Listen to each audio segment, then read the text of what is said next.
तो hello everyone, कैसे हैं आप सब लोग। I hope each and everyone of you is doing absolutely good. My name is doctor Vipin Kumar Sharma और मैं आप सभी लोगों का तहे दिल से स्वागत करता हूं हमारे इस प्यार से बैच यकीन नीट 2.0 के अंदर। अगर आप सभी लोग मुझे ठीक तरीके से देख पा रहे हैं, सुन पा रहे हैं, then give me a big fat thumbs up और a big red heart in the chat section so that we can start today's beautiful session up, जहां पर हम लोग फर्मेंटेशन की डिस्कशन करने वाले हैं, एज वेल एज हम लोग लिंक रिएक्शन यानी ऑक्सीडेटिव डीकार्बोक्सिलेशन की रिएक्शन करने वाले हैं। सो अल्टीमेटली बहुत छोटा सा टॉपिक होने वाला है, कोई बहुत बड़ा टॉपिक नहीं है। 1 घंटे में ये टॉपिक आराम से रैप अप हो जाएगा। बट हम यहां पर करने वाले हैं ग्लाइकोलिसिस का रिवीजन, बिकॉज आप में से कई सारे स्टूडेंट्स ने कल अपने डाउट्स जो है नीचे कमेंट सेक्शन में भी पोस्ट किए हैं, बकायदा मुझे अलग अलग जगह पर टैग भी किया है। और वो बहुत जनरल डाउट है, बहुत बेसिक डाउट है, लेकिन हर डाउट को केटर करना बहुत इंपॉर्टेंट है, क्योंकि जितना बेसिक डाउट है इसका मतलब उसके ऊपर लेयरिंग बनाना हमारे लिए मुश्किल हो जाएगा अगर हम उसको अभी छोड़ देते हैं तो। दैट्स वाई ग्लाइकोलिसिस को एंड टू एंड दोबारा से रिवाइज करेंगे। जितने भी आपके कॉमन डाउट्स थे वो सारे के सारे यहां पर मैं केटर करने वाला हूं। एक और बार पूरी ग्लाइकोलिसिस की जर्नी से आपको गो थ्रू कराने वाला हूं एंड देन आफ्टर आज कुछ और बेहतरीन कुछ हाई लेवल के सवाल भी आपको सॉल्व करवाने वाला हूं। तो आई होप कि आप सभी लोग तैयार होंगे आज के इस तोड़ू फोड़ू सेशन के लिए। एक बार प्लीज फटाफट टुनिक टुनिक की या फिर लाल कलर के दिलों की बारिश कर दी जाए, जिससे आपकी एनर्जी का झोंका मुझ तक पहुंच सके और उस एनर्जी को यूटिलाइज करके मैं इस सेशन को बना सकूं एक पावर पैक्ड सेशन, जहां पर सारी की सारी चीजें आपको क्लास में ही याद हो रही हो और आप बहुत बेहतरीन तरीके से सवाल बना पा रहे हो। ये चैप्टर आपका फेवरेट चैप्टर बन जाए, one of the most favourite chapter बन जाए, इस बात की मैं पूरी कोशिश करूंगा एंड ये काम हो भी जाएगा। बस इत्मीनान से जो बता रहा हूं उसको सुनते जाओ, सीखते जाओ, और कोई दिक्कत है नहीं, क्योंकि हाईली कंसेप्चुअल चैप्टर है, सब कुछ यहां पर समझने का ही है और कुछ नहीं। ऑलराइट, बहुत बढ़िया, शानदार। आइए, तो यहां पर हम लोग ग्लाइकोलिसिस की स्टडी कर चुके थे, पर ग्लाइकोलिसिस था क्या, ये एकदम बेसिक लेवल से मैं आपको समझाने की कोशिश कर रहा हूं। आराम से सुनिएगा। मैंने आपको कहा कि ग्लाइकोलिसिस एक पाथवे है। तो ग्लाइकोलिसिस शब्द के अंदर घुस जाते हैं पहले अपनी खोपड़िया पे नवरत्न का तेल लगा के। यहां पर 2 शब्दों से बना हुआ है ग्लाइकोलिसिस। पहला शब्द है ग्लाइको इटसेल्फ। ग्लाइको शब्द हमने कहां सुना है इससे पहले? सर, ग्लाइकोकैलिक्स में भी सुना है, ग्लाइकोलिपिड में भी सुना है, ग्लाइकोप्रोटीन में भी सुना है। गुरुजी आपने बताया था जहां भी अभी तक ग्लाइको शब्द आया है इसका मतलब हमेशा शुगर या कार्बोहाइड्रेट ही रहा है। तो यहां पर भी जब ग्लाइको शब्द आएगा तो क्या इसका मतलब शुगर या कार्बोहाइड्रेट ही रहेगा? बिल्कुल रहेगा गुरुदेव। और लाइसिस का मतलब क्या होता है? लाइसिस का मतलब तोड़ देना, फोड़ देना, यानी हम लोगों को क्या करना है? शुगर के टुकड़े टुकड़े कर देने हैं। तो यहां पर सबसे कॉमन जो शुगर, सबसे कॉमन रेस्पिरेटरी सबस्ट्रेट जो हम एनर्जी के लिए इस्तेमाल करते हैं वो क्या है? ग्लूकोज। तो हम सबसे पहले क्या करेंगे? हमारे शरीर में जो भी शुगर है उसको पहले हम ग्लूकोज में कन्वर्ट करेंगे। अलग अलग शुगर भी ग्लाइकोलिसिस कर सकती है, ऐसी बात नहीं है, पर ग्लूकोज से शुरुआत हो तो ज्यादा बेहतर हो पाएगा प्रोसेस। तो हम यहां पर क्या करते हैं? ग्लाइकोलिसिस में शुगर का ब्रेकडाउन, कॉमनली आप कहें तो ग्लूकोज का ब्रेकडाउन करते हैं। तो यहां पर ग्लूकोज की इनकंप्लीट ऑक्सीडेशन होती है, यानी सारे बॉन्ड्स नहीं टूटते। ये जो ग्लूकोज 6 कार्बन का है इसकी कंप्लीट ऑक्सीडेशन कब होगी? जब ये कार्बन कार्बन बॉन्ड भी टूट जाए, ये वाला भी टूट जाए, ये वाला भी टूट जाए, ये वाला भी टूट जाए, ये वाला भी टूट जाए, कोई 2 कार्बन मुझे एक साथ नजर ना आ जाए। जैसे मेरे भाई सिंगल लौंडे होते हैं ना, हम जैसे वो वैलेंटाइंस डे पे ना कपल को देख के सोचते हैं कि काश इनको पुलिस आके बहुत मारे, लाठी लाठी तोड़े इनकी पीठ पे तो मजा आ जाए, है ना। That is called as complete oxidation. कोई जोड़ा मेरे सामने दिख ना जाए। ऐसे ही मेरे दोस्त, ये जो 2 कार्बन है ना, ये जुड़े हुए ना दिख जाए, इनके बीच का जो बॉन्ड है कार्बन कार्बन बॉन्ड, ये तोड़ो तोड़ो तोड़ो तोड़ो तोड़ो। जब सारे के सारे कार्बन कार्बन बॉन्ड टूट जाएंगे तो हम कहेंगे कंप्लीट ऑक्सीडेशन हुई है।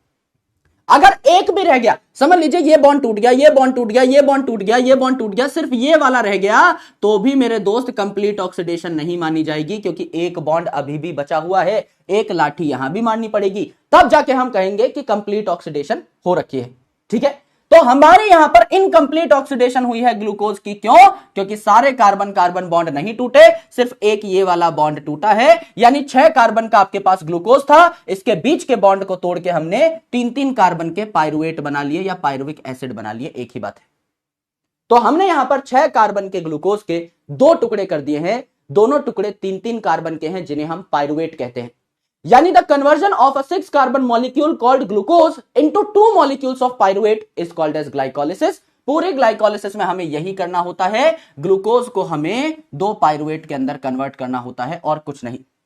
इस ग्लाइकोलिसिस नाम की पाथवे को हम ईएमपी पाथवे भी कहते हैं, क्योंकि जिन साइंटिस्ट ने हमें ग्लाइकोलिसिस के बारे में बताया, ग्लाइकोलिसिस नाम की पाथवे हमें इल्यूसिडेट करके समझाई, हमारे सामने रखी, उनके नाम के इनिशियल्स थे ई, एम एंड पी। इन तीनों साइंटिस्ट के नाम थे एम्बडेन, मेयरहॉफ एंड पार्नास, इसलिए ईएमपी पाथवे भी कहा। दूसरी इंपॉर्टेंट चीज, इसे यूनिवर्सल पाथवे भी कहा जाता है। दुनिया के हर सेल में ग्लाइकोलिसिस हो सकती है। क्यों? क्योंकि ग्लाइकोलिसिस के लिए ऑक्सीजन का डायरेक्ट इन्वॉल्वमेंट आपको नहीं चाहिए। यानी अगर किसी ऑर्गेनिज्म में ऑक्सीजन है तो भी ठीक है, अगर किसी ऑर्गेनिज्म में ऑक्सीजन नहीं है, वो एनारोबिक है, तो भी ठीक है। यानी चाहे एरोबिक सेल हो चाहे एनारोबिक सेल हो, ग्लाइकोलिसिस हो सकती है। दूसरी इंपॉर्टेंट चीज, यह प्रोसेस साइटोप्लाज्म में होता है। अब साइटोप्लाज्म तो दुनिया के हर सेल में देखने को मिलेगा। आप दुनिया का सबसे चिंदी सेल बना दो, ये बनाया मैंने, अब दुनिया का सबसे चिंदी सेल बनाया, इसमें भी कम से कम एक बाउंड्री यानी सेल मेम्ब्रेन बनाई और अंदर साइटोप्लाज्म बनाया। साइटोप्लाज्म तो एक यूनिवर्सल चीज है, दुनिया के हर सेल में मिलेगी ही मिलेगी। तो ऐसा प्रोसेस जो साइटोप्लाज्म में हो रहा है, ये तो प्रोकैरियोटिक यूकैरियोटिक हर सेल में हो सकता है। तो जाहिर सी बात है, जो आपकी ग्लाइकोलिसिस है, it is a universal pathway, क्योंकि एरोबिक ऑर्गेनिज्म में भी हो सकती है, एनएरोबिक में भी, प्रोकैरियोट में भी हो सकती है, यूकैरियोट में भी, सब में हो सकती है मेरे दोस्त। और ये 10 स्टेप की एक पाथवे है, लीनियर पाथवे है। इट इज नॉट अब साइकिल बेसिकली। अब जैसे आप आगे क्रैब साइकिल पढ़ेंगे, तो दैट इज अ साइकिल, है ना, जहां से शुरू हो रही है वहीं पे खत्म होगी, ऐसी चीजों को हम लोग साइकिल कहते हैं। यहां पर this is not a cycle. Glucose से हमने अपनी जर्नी शुरू की और पायरुवेट पे हमने अपनी जर्नी खत्म कर दी। So this is not a cycle, this is a linear pathway. ये एकदम सीधी सीधी पाथवे है जो कि चली आ रही है। करेक्ट। अब मैंने आपको जो चीजें कल बताई थी, दिमाग फाड़ देने वाले कॉन्सेप्ट जो मैंने आपको बताए थे, वो दोबारा से हम लोग सीखेंगे। ग्लाइकोलिसिस को हम लोग रिपीट करेंगे, फिर मैं आपको कुछ और बेहतरीन सवाल कराऊंगा एंड देन हम लोग फर्मेंटेशन की ओर बढ़ जाएंगे। ठीक है, यहां तक की बातें सबको क्लियर है? यहां तक की बातें सबको क्लियर है? एक बार लाल कलर के दिलों की बारिश कर दो फटाफट। क्या यहां तक की बातें सबको क्लियर है? ग्लाइकोलिसिस के बारे में जनरल बातें मैंने यहां पर बताई हैं। Now we need to move into the detailed analysis of glycolysis. तो मैं आपको एडिशनल बातें भी बताऊंगा, लेकिन पहले मैं वो बातें रिपीट कर देता हूं जो मैं आपको कल बता चुका हूं। ठीक है, आराम से सुनिए। मैंने आपको बताया कि भैया फोटोसिंथेसिस से ग्लूकोज भी बनता है, ग्लूकोज और फ्रक्टोज जुड़ के सुक्रोज भी बना लेते हैं। तो समझ लीजिए आपके पास सुक्रोज है, आप डायरेक्टली ग्लूकोज से भी ग्लाइकोलिसिस शुरू कर सकते हैं। अब कल एक बच्चे ने मुझे टैग करके बोला कि सर ग्लूकोज जो है ये बनता है फोटोसिंथेसिस में, तो इससे ग्लाइकोलिसिस स्टार्ट कर देते, सुक्रोज वाला पॉइंट क्यों बताया? भाई सुक्रोज भी पाया जाता है आपके प्लांट के अंदर। हमारे चैप्टर का नाम क्या है? Respiration in plants. तो प्लांट्स में शुगर अलग अलग फॉर्मेट में पाई जाती है, ग्लूकोज भी पाया जा सकता है एंड सुक्रोज भी पाया जा सकता है एंड स्टार्च भी पाया जा सकता है, जो कि एक स्टोरेज मटेरियल है। तो स्टार्च को भी तोड़ तोड़ के आप ग्लूकोज बना सकते हो, वो भी ग्लाइकोलिसिस में आ सकता है। सुक्रोज जो है उसको भी तोड़ के आप ग्लूकोज बना सकते हो, वो भी ग्लाइकोलिसिस में आ सकता है। और अगर प्लांट के पास सेल में डायरेक्टली ग्लूकोज पड़ा हुआ है तो वो भी ग्लाइकोलिसिस में आ सकता है।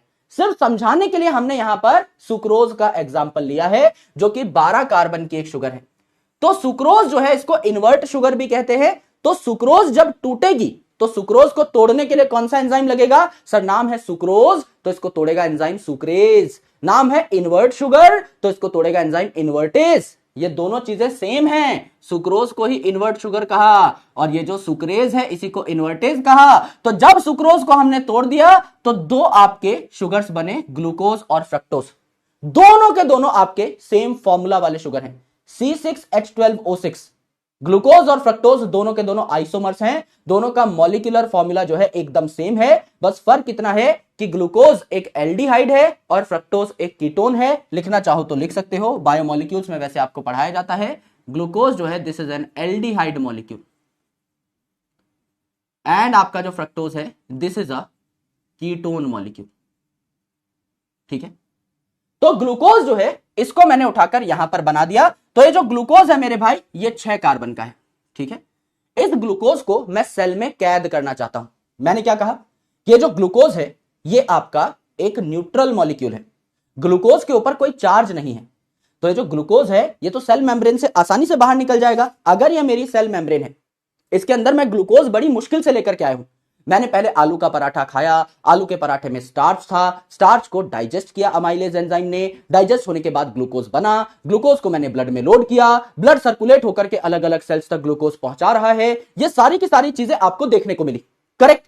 इतनी मुश्किल से, इतनी मेहनत के बाद मैंने ग्लूकोज को अपने सेल के अंदर लिया है, तो क्या मैं इसको आसानी से बाहर जाने दूं? नहीं सर, ये तो अच्छी बात नहीं है। तो मैंने क्या किया, इस ग्लूकोज को लॉक कर लिया सेल में। एंड लॉक कैसे करेंगे? जब हम सेल बायोलॉजी पढ़ रहे थे, मैंने आपको बताया था न्यूट्रल चीजें जो हैं, जैसे वाटर है, कोई और आपका न्यूट्रल मॉलिक्यूल है, कोई और आपका नॉन पोलर मॉलिक्यूल है, वो तो मेम्ब्रेन के आर पार आसानी से जा सकता है, आ भी सकता है, जा भी सकता है। लेकिन अगर कोई पोलर मॉलिक्यूल है, वो डायरेक्टली मेम्ब्रेन को क्रॉस नहीं कर सकता। कोई चार्ज मॉलिक्यूल है तो वो मेम्ब्रेन को आसानी से क्रॉस नहीं कर सकता। तो मैंने एक तिगड़म लगाया, क्या? मैंने यहां पर इसके ऊपर फॉस्फेट लगा दिया। फॉस्फेट कैसा है गुरुजी? नेगेटिवली चार्ज है। अगर फॉस्फेट नेगेटिवली चार्ज है तो क्या अब ग्लूकोज पे ओवरऑल नेगेटिव चार्ज आ गया? यस गुरुजी, ग्लूकोज पे ओवरऑल नेगेटिव चार्ज आ गया। और ग्लूकोज पे अगर ओवरऑल नेगेटिव चार्ज आ गया मेरे बंधु, इसका मतलब यह है कि आपका ग्लूकोज अब सेल से बाहर जाने की कोशिश नहीं करेगा, जा ही नहीं पाएगा। तो पहला काम जो मैंने किया, ग्लूकोज को ग्लूकोज 6 फॉस्फेट में जो मैंने कन्वर्ट किया, यह किया to lock the glucose in cell. मैंने ग्लूकोज को सेल में लॉक कर लिया। अब इसमें ये जो मैंने फॉस्फेट लगाया, ये फॉस्फेट कहां से आएगा? भाई मेरे मामा की दुकान तो है नहीं फॉस्फेट की। फॉस्फेट कहां से आएगा? फॉस्फेट आएगा एटीपी तोड़ के। तो एटीपी का फुल फॉर्म क्या है? Adenosine triphosphate. Adenosine triphosphate. मैंने क्या किया, एक फॉस्फेट दे दिया ग्लूकोज को, तो बच गए डाइफॉस्फेट। तो एटीपी को मैंने तोड़ा, इसमें 3 फॉस्फेट थे, 2 फॉस्फेट बच गए, एक फॉस्फेट जो मेरे पास बचा वो मैंने यहां ग्लूकोज पे लगा दिया। यानी सर हम तो एनर्जी बनाने आए थे, हम तो एटीपी बनाने आए थे, यहां तो एक एटीपी का नुकसान खा बैठे। क्योंकि मेरे भाई कुछ पाने के लिए कुछ खोना पड़ता है, और जीत के हारने के जीतने वाले को ही बाजीगर कहते हैं, है ना? तो यहां पर क्या हुआ मेरे भाई, पहले लॉस खाना पड़ेगा, पहले आपको मेहनत करनी पड़ेगी, है ना? अब आप एक नौकरी पे जा रहे हो, शुरू के 1 महीने जेब से खर्चा होगा, कैब भी करके जाओगे, नए नए कपड़े भी पहनोगे, है ना, बाल भी सेट करवा के जाओगे। लेकिन जब 1 महीने बाद तनख्वाह आएगी तो सारा का सारा खेला जो है उल्टा हो जाएगा, फिर आप मालामाल हो जाओगे। तो मालामाल बनने के लिए, एटीपी बनाने के लिए शुरू में थोड़ा बहुत खर्चा करना पड़ेगा, ये वही खर्चे वाला फेज है। तो हमने क्या किया, ग्लूकोज पे फॉस्फेट लगाया, ये फॉस्फेट हमारे पास एटीपी तोड़ करके आया, तो एक एटीपी का हमारे पास लॉस हो गया। एंजाइम कौन सा लगेगा? ग्लूकोज होता है 6 कार्बन का मॉलिक्यूल यानी हेक्सो, एंड इसके ऊपर मेरे भाई फॉस्फेट हम लगा रहे हैं, तो फॉस्फेट ग्रुप का ट्रांसफर करने वाला एंजाइम जो है इसे हमेशा काइनेज कहेंगे। जब भी आप फॉस्फेट का ट्रांसफर कर रहे हो, कहीं फॉस्फेट लगा रहे हो, कहीं से फॉस्फेट खींच रहे हो, जब भी फॉस्फेट का लेन देन होगा, एंजाइम का नाम हमेशा काइनेज आएगा। एकदम दिमाग में डाल लो इस बात को। तो हेक्सो मतलब 6 कार्बन के शुगर पे हमने फॉस्फेट लगाया काइनेज यूज करके, तो एंजाइम है हेक्सोकाइनेज। अब ये जो ग्लूकोज 6 फॉस्फेट है, इसको फ्रक्टोज 6 फॉस्फेट में कन्वर्ट किया। गुरुजी क्यों किया? ग्लूकोज में क्या कमी थी? आराम से देखो, ये कंसेप्ट मैं कल बता चुका था, लेकिन फिर से देखो। Glucose 6 phosphate, glucose is an aldehyde. तो ये जो है आपका, ये कौन सा ग्रुप है? सीएचओ ग्रुप है, एल्डिहाइड सीएचओ ग्रुप है। तो अगर मुझे इस पर्टिकुलर ग्लूकोज के 2 बराबर टुकड़े करने हैं, ग्लाइकोलिसिस में मेरा मकसद यह है कि मैं इस ग्लूकोज के 2 बराबर टुकड़े कर दूं और 2 मॉलिक्यूल बन जाए पाइरुवेट के। क्या मैं इस मॉलिक्यूल के 2 बराबर टुकड़े कर सकता हूं? सर आप नहीं कर सकते। क्यों? क्योंकि अगर मैं इसके 2 बराबर टुकड़े करने की कोशिश करूंगा, एक साइड आएंगे बस 3 कार्बन और दूसरी साइड आएंगे 3 कार्बन और 1 फॉस्फेट। अगर मैं बराबर टुकड़े करना चाहता हूं तो मुझे इस साइड भी फॉस्फेट लगाना पड़ेगा, इस साइड भी फॉस्फेट लगाना पड़ेगा, लेकिन इस साइड तो फंक्शनल ग्रुप है। अगर मैं फंक्शनल ग्रुप पे ही फॉस्फेट चिपका दूं तो फंक्शनल ग्रुप की तो ऐसी तैसी हो जाएगी, इसीलिए मैं यहां पर फॉस्फेट नहीं चिपका सकता। तो 2 बराबर टुकड़े मैं इस मॉलिक्यूल के नहीं कर सकता, इसीलिए मैंने फ्रक्टोज बना लिया। गुरुजी फ्रक्टोज में ऐसी क्या खास बात है? फ्रक्टोज है मेरे भाई कीटोन, और कीटोन कभी भी, कीटोन ग्रुप जो है कभी भी टर्मिनल ग्रुप नहीं होता। ये आपका C डबल बॉन्ड O है, एक कार्बन यहां बॉन्ड बनाएगा, एक यहां, तब जाके सेटिस्फेक्शन आएगी। कार्बन को 4 बॉन्ड बन जाएंगे, 2 ऑक्सीजन के साथ, एक इस साइड एक इस साइड। तो यहां पर फंक्शनल ग्रुप सेकंड पोजीशन पे है, यहां भी मैं फॉस्फेट लगा दूंगा इस कार्बन के ऊपर, यहां भी मैं आपका फॉस्फेट लगा चुका हूं इस कार्बन के ऊपर। अब बराबर टुकड़े हो जाएंगे, इस साइड भी 3 कार्बन 1 फॉस्फेट, इस साइड भी 3 कार्बन 1 फॉस्फेट, इसीलिए ग्लूकोज को फ्रक्टोज में कन्वर्ट किया। बात समझ में आई या नहीं? यस गुरुजी, आराम से समझ में आ गई। क्योंकि ग्लूकोज जो है इसके पहले कार्बन पे ही फंक्शनल ग्रुप है, तो यहां फॉस्फेट नहीं लग सकता। लेकिन फ्रक्टोज जो है इसके दूसरे कार्बन पे फंक्शनल ग्रुप है, तो पहले कार्बन पे आराम से फॉस्फेट लगा लो। तो इसके दो बराबर टुकड़े किए जा सकते हैं, 3 कार्बन इस साइड, 3 कार्बन इस साइड, एक फॉस्फेट इस साइड, एक फॉस्फेट इस साइड। तो भैया फ्रक्टोज जो है इसके ऊपर एक और फॉस्फेट लगा दो। यहां है फ्रक्टोज 6 फॉस्फेट, इसके ऊपर आप एक और फॉस्फेट लगा दो फर्स्ट पोजीशन पे, तो ये हो जाएगा fructose 1,6 bis phosphate. First position पे भी फॉस्फेट आ गया, 6th पोजीशन पे भी फॉस्फेट। अब इसके दो बराबर टुकड़े कर सकते हो, 3 कार्बन एक फॉस्फेट, 3 कार्बन एक फॉस्फेट, इसके दो बराबर टुकड़े हो जाएंगे। तो यहां मेरे दोस्त ये जो आपका फ्रक्टोज 6 फॉस्फेट था, यहां एक ही फॉस्फेट है 6th पोजीशन पे, मुझे यहां पर एक और फॉस्फेट लगाना है फर्स्ट पोजीशन पे। ये फॉस्फेट कहां से आएगा गुरुजी? ये भी एटीपी से आएगा।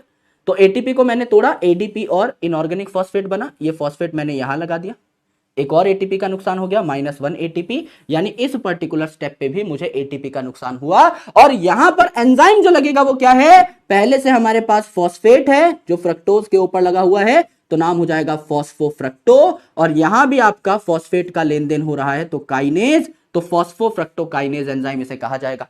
इसे प्यार से पीएफके भी कहा जाता है।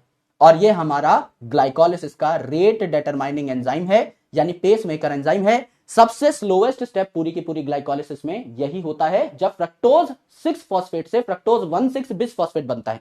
अब हमने फ्रक्टोज बनाया क्यों था मेरे भाई? जिससे हम इसके दो बराबर टुकड़े कर सके, तो दो बराबर टुकड़े कर दो। यानी हमने यहां एंजाइम लगाया अल्डोलेज और दो बराबर टुकड़े कर दिए। तो एक टुकड़ा हुआ 3 कार्बन एक फॉस्फेट का, दूसरा टुकड़ा हुआ 3 कार्बन एक फॉस्फेट का, यानी दो बराबर टुकड़े बने। यहां भी दोनों आइसोमर्स बने, एक आपका एल्डिहाइड, एक आपका कीटोन। तो जो एल्डिहाइड बना है वो है फॉस्फोग्लिसरल्डिहाइड, इसे हम पागल भी कहते हैं, फॉस्फोग्लिसरल्डिहाइड।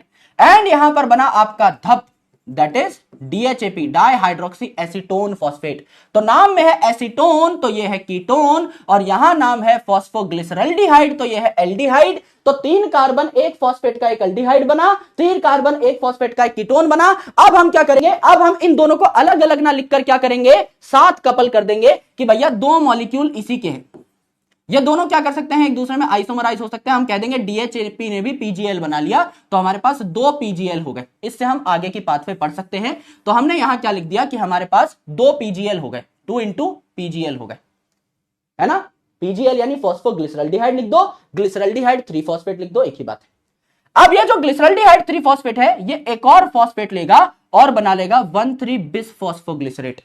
अब गुरुजी एक और फॉस्फेट जो लेगा, ये आपका बिना एटीपी की मदद से आ गया, फ्री में आ गया, मामा की दुकान से आ गया। सर ऐसा क्यों हुआ, ये हमें बताओ भाई। मामा की दुकान से अगर फॉस्फेट हम ला ही सकते थे, तो यहां हमने पैसा क्यों खर्च किया? एक एक एटीपी की मार क्यों खाई? मामा की दुकान से ले आते, फ्री के फॉस्फेट से काम चल जाता। भाई सेल है, साइटोप्लाज्म है, फ्री के फॉस्फेट तो पड़े ही होंगे, उनको यूज कर लेते। हमने यहां पर एटीपी क्यों गंवा दी? हम नहीं चाहते थे ये जो रिएक्शन है ये मुफ्त में हो जाए। अगर समझ लो दुनिया का कोई भी ग्लूकोज मॉलिक्यूल बिना एनर्जी खर्च किए मुंह उठाकर अगर ग्लूकोज 6 फॉस्फेट बन सकता, तो क्या इस दुनिया में आपको कभी ग्लूकोज देखने को मिलता? हमारे सेल में ग्लूकोज देखने को मिलता? कभी नहीं मिलता, क्योंकि सारे ही ग्लूकोज मुंह उठाकर के ग्लूकोज 6 फॉस्फेट बना बैठते, किसी ना किसी फॉस्फेट को पकड़ते और बोलते चलो फ्री में ग्लूकोज 6 फॉस्फेट बनते हैं। ग्लूकोज आपके सेल में रह ही नहीं पाता। We only want serious glucose candidate, जिनके लिए कोई एक एटीपी खर्च करने के लिए तैयार है। हम नहीं चाहते कि ये रिएक्शन फ्री में हो, ये रिएक्शन इंपॉर्टेंट है। हम चाहते हैं कि सीरियस कैंडिडेट ही आगे बढ़े, तो यहां हमने फीस लगाई। अब यहां पे अधिकतर ग्लाइकोलिसिस के स्टेप्स ओवर हो चुके हैं, तो हमने कहा ऑलरेडी मेरे दोस्त आपने अच्छी खासी फीस पे कर दी है, मेरी तरफ से गिफ्ट, एक फॉस्फेट मेरी तरफ से ले लो। तो ये जो ग्लिसरल्डिहाइड 3 फॉस्फेट है, ये 1,3 बिस फॉस्फोग्लिसरेट में कन्वर्ट हो गया। यहां 2 फॉस्फेट आपके आ चुके हैं, एक मामा की दुकान से, एक पहले लगा हुआ था 3rd पोजीशन पे। और इसी स्टेप पे जो NAD है, ये NADH बन जाता है। यानी मेरे दोस्त ग्लिसरल्डिहाइड 3 फॉस्फेट से 1,3 बिस फॉस्फोग्लिसरेट बना, और इसी दौरान NAD को 2 हाइड्रोजन मिल गए, ये इसने ग्लिसरल्डिहाइड से निकाले हैं। NAD के पास हाइड्रोजन कहां से आए? ग्लिसरल्डिहाइड से निकाले होंगे। अगर आप किसी चीज को ऑक्सीजन दे देते हैं, दैट इज ऑल्सो ऑक्सीडेशन। अगर आप किसी चीज से हाइड्रोजन ले लेते हैं, दैट इज ऑल्सो ऑक्सीडेशन। तो क्या इस लेवल पे आपकी ऑक्सीडेशन हुई है? जब NAD NADH बना रहा है, क्या इस लेवल पे ऑक्सीडेशन हुई? यस। तो इस लेवल पे अगर ऑक्सीडेशन हुई है, तभी तो हम कह रहे थे मेरे भाई इनकंप्लीट ऑक्सीडेशन हो गई है ग्लूकोज की। मैंने आपको बताया कि भाई यहां पर ऑक्सीजन तो यूज हो ही नहीं रही ग्लाइकोलिसिस में। कोई भी ऑर्गेनिज्म, चाहे वो एनारोबिक ही क्यों ना हो, वो भी ग्लाइकोलिसिस कर सकता है। जिसने ऑक्सीजन की आज तक जीवन में शक्ल नहीं देखी, वो भी ग्लाइकोलिसिस कर सकता है। तो हम इनकंप्लीट ऑक्सीडेशन शब्द का क्यों इस्तेमाल करते हैं? पहली बात तो हम इसीलिए इनकम्प्लीट ऑक्सीडेशन बोलते हैं क्योंकि सिर्फ एक ही बॉन्ड टूटा है, बाकी कार्बन कार्बन बॉन्ड सलामत है, तो कंप्लीट ऑक्सीडेशन नहीं हुई। फिर भी मेरे भाई हमने ऑक्सीडेशन शब्द का इस्तेमाल क्यों किया? अगर मैं किसी मॉलिक्यूल को ऑक्सीजन दे दूं वो भी ऑक्सीडेशन है, अगर किसी मॉलिक्यूल से हाइड्रोजन ले लूं वो भी तो ऑक्सीडेशन है मेरी जान। यहां पर सेम ही काम तो हुआ है। ग्लिसरॉल्डिहाइड 3 फॉस्फेट से हाइड्रोजन लेके मैंने NAD को दे दिए और NADH बन गए, तो इस स्टेप पे NADH बने। अब यहां पर देखिए 1,3 बिस फॉस्फोग्लिसरेट ये कन्वर्ट हो गया 3 फॉस्फोग्लिसरेट में। यहां 2 फॉस्फेट है, फर्स्ट पोजीशन पे थर्ड पोजीशन पे, यहां सिर्फ थर्ड पोजीशन पे फॉस्फेट बचा है, तो एक फॉस्फेट कहां गया भैया? ATP बनाने ADP के पास चला गया। फिर 3 फॉस्फोग्लिसरेट कन्वर्ट हुआ 2 फॉस्फोग्लिसरेट में, सिर्फ पोजीशन चेंज हुई है फॉस्फेट की, यहां थर्ड पोजीशन यहां सेकंड पोजीशन, सो ये पोजिशनल आइसोमर्स है। मॉलिक्यूल सेम है, फॉस्फोग्लिसरेट फॉस्फोग्लिसरेट, बस फॉस्फेट की पोजीशन चेंज हो गई है। यहां थर्ड कार्बन पे फॉस्फेट है, यहां सेकंड कार्बन पे, तो कोई दिक्कत कोई परेशानी नहीं आई। यहां पर 2 फॉस्फोग्लिसरेट के बाद बना पेप यानी फॉस्फोइनॉल पाइरुवेट, यहां भी सेकंड पोजीशन पे एक फॉस्फेट है, फॉस्फोइनॉल पाइरुवेट में भी एक फॉस्फेट है, यहां भी कोई चेंज नहीं आया, पानी निकल गया बस। एंड मेरे भाई फॉस्फोइनॉल पाइरुवेट जो है इससे बना पाइरुवेट, यहां नाम में आ रहा है फॉस्फोइनॉल पाइरुवेट के फॉस्फो, यहां पाइरुवेट यानी फॉस्फो हट चुका है, फॉस्फेट हट चुका है, कहां चला गया होगा? ADP के पास ATP बनाने। यानी इस स्टेप पे ATP बनी, इस स्टेप पे ATP बनी, इस स्टेप पे NADH बना। क्या इन सारे स्टेप्स को मैं 2 से मल्टीप्लाई करूंगा? 2 से मल्टीप्लाई करूंगा, यस, क्योंकि यहां 3-3 कार्बन के मॉलिक्यूल मैंने दिखाए हैं, ये सारे मॉलिक्यूल 3-3 कार्बन के हैं, पर एक्चुअल में ग्लूकोज तो 6 कार्बन का है। तो अगर मुझे इन इक्वेशंस को बैलेंस करना है तो 2 से मल्टीप्लाई करना पड़ेगा, यानी यहां एक NADH नहीं 2 NADH निकले हैं, यहां एक ATP नहीं 2 ATP निकली हैं, यहां एक ATP नहीं 2 ATP निकली है। तो टोटल आपकी कितनी ATP हुई क्या आप काउंट कर सकते हैं? यस गुरुजी काउंट कर सकते हैं बहुत प्यार से। कैसे? शुरू में आपकी एक ATP का लॉस हुआ, एक ATP का लॉस हुआ, यानी -2 ATP का मेरे को लॉस हुआ है, करेक्ट। यहां आपको 2 ATP मिली, इसको भी काट दो, वहां कंपनसेट हो गई, -2 + 2 काट दो। मुझे अभी इस्तेमाल करने के लिए इसी पॉइंट पे मैं भागने लग जाऊं भैया, है ना, क्रश दिख जाए भैया, जिम जाकर के लगे भागने, है ना, डंबल ही उठा लिया 20-20 किलो के, अभी अगर मुझे फिलहाल एनर्जी चाहिए तो मेरे भाई मुझे ATP का यूज करना है, वो ATP है ये वाली।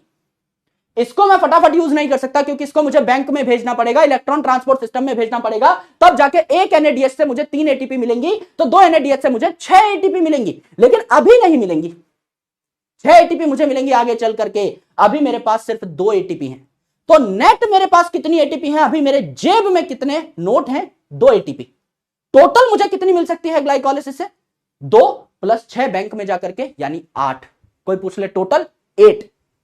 नेट कितनी है मेरे पास? अभी इस्तेमाल करने के लिए सिर्फ 2 ATP है, यह मुझे बैंक में जमा करानी पड़ेगी। अब एक बच्चे का सवाल आया, बहुत प्यारा सवाल था, बहुत अमेजिंग सवाल था, मैं उसको केटर कर लेता हूं, आराम से सुनना मेरे दोस्त, आराम से सुनना। एक बच्चे ने कहा, मेरे प्यारे भाई ने कहा कि सर ग्लूकोज ग्लाइकोलाइसिस में एंटर किया, एकदम सही बात है, सुक्रोज से बना ग्लूकोज और फ्रक्टोज, ग्लूकोज एंटर कर गया, सही बात है, फ्रक्टोज क्यों नहीं एंटर किया? ऐसा नहीं है कि फ्रक्टोज एंटर नहीं किया, कर सकता है भाई, फ्रक्टोज से सीधा बना दो, फ्रक्टोज 6 फॉस्फेट।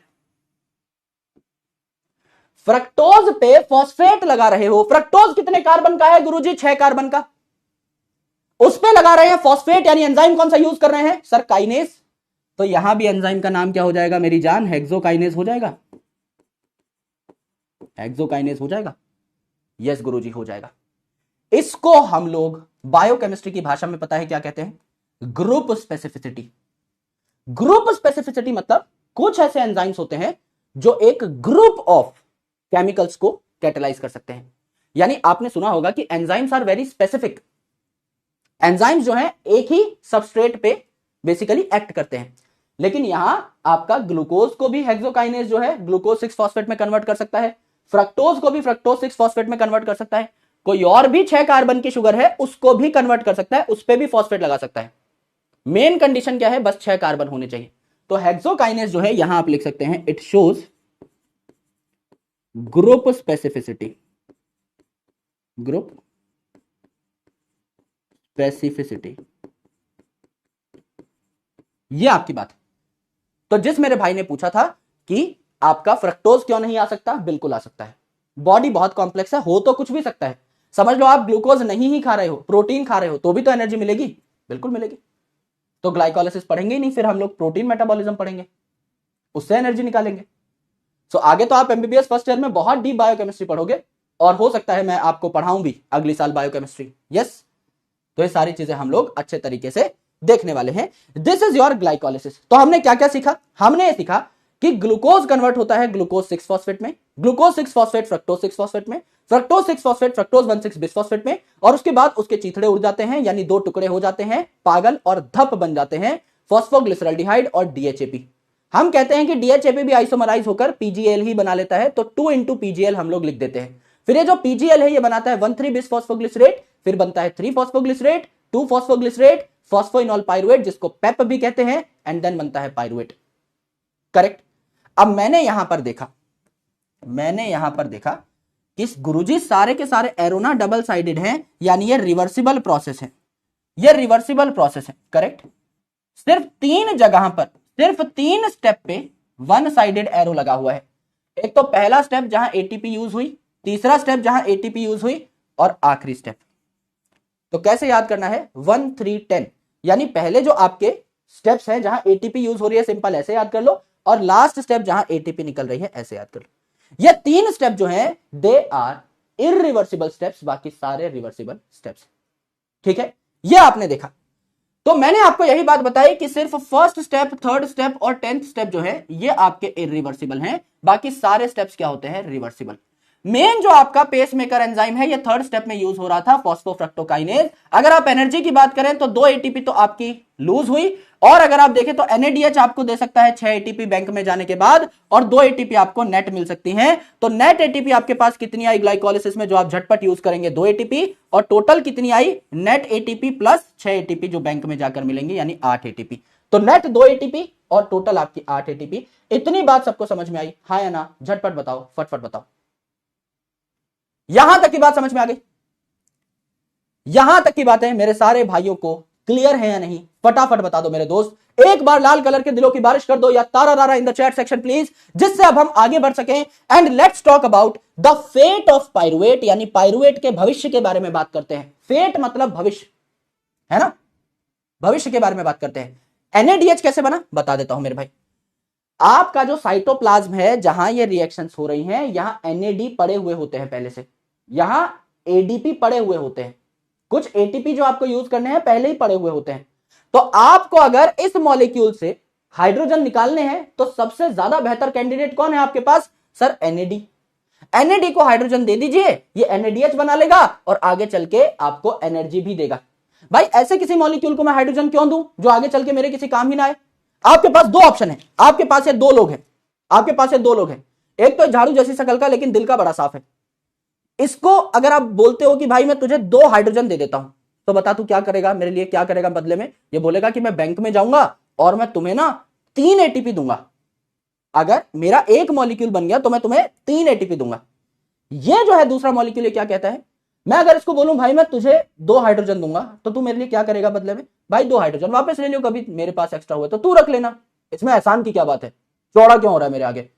तो दोनों में से there are very simple choices कि आप किसे चुनेंगे। मजबूरी है तो ही इसके साथ जाना पड़ेगा। जब सच में आपको हाइड्रोजन के बदले कभी हाइड्रोजन की जरूरत पड़े तो आप इसके साथ जाओगे। अभी हमें एनर्जी की जरूरत है मेरे भाई, तो ये जो झाड़ू मुखी आपको ब्रश दिखाई दे रही है इसी के साथ हम जाएंगे। तो NAD is the best candidate जो साइटोप्लाज्म में पहले से पड़ा हुआ होता है। इसको हम हाइड्रोजन देके सेट कर देते हैं कि हाँ भैया अब तुम बैंक की ओर रवाना हो जाओ, आगे चल के मुझे एनर्जी देना, खबर करते रहना रास्ते में, रोटी पानी खावे ना कर लेना रास्ते में। तो ये हम लोगों को पता लग जाता है। करेक्ट। इतनी बातें हमें समझ में आ गई। अब मेरे भाई मेरी जान, हम कुछ एडिशनल बातें करेंगे। अब पाइरुवेट बन गया, यानी वी हैव कंप्लीटेड ग्लाइकोलिसिस। हम लोगों ने ग्लूकोज से पाइरुवेट बना लिया है। अब पाइरुवेट आगे चल के क्या बनाएगा? आगे पाइरुवेट का भविष्य क्या होगा? ये किस चीज पर डिपेंड करता है? कि सेल को क्या करना है आगे चल के, कि सेल को पाइरुवेट से क्या करवाना है, एंड सेल में ऑक्सीजन कितना है, एरोबिक कंडीशन है या एनएरोबिक कंडीशन है, इस बेसिस पे डिपेंड करेगा। तो आराम से इस बात को लिख लीजिए, एक नोट बना लीजिए, नोट बना लीजिए कि नाउ हम लोग पाइरुवेट बना चुके हैं, लेकिन पाइरुवेट का भविष्य क्या होगा?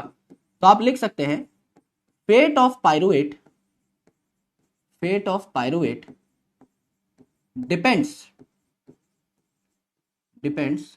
on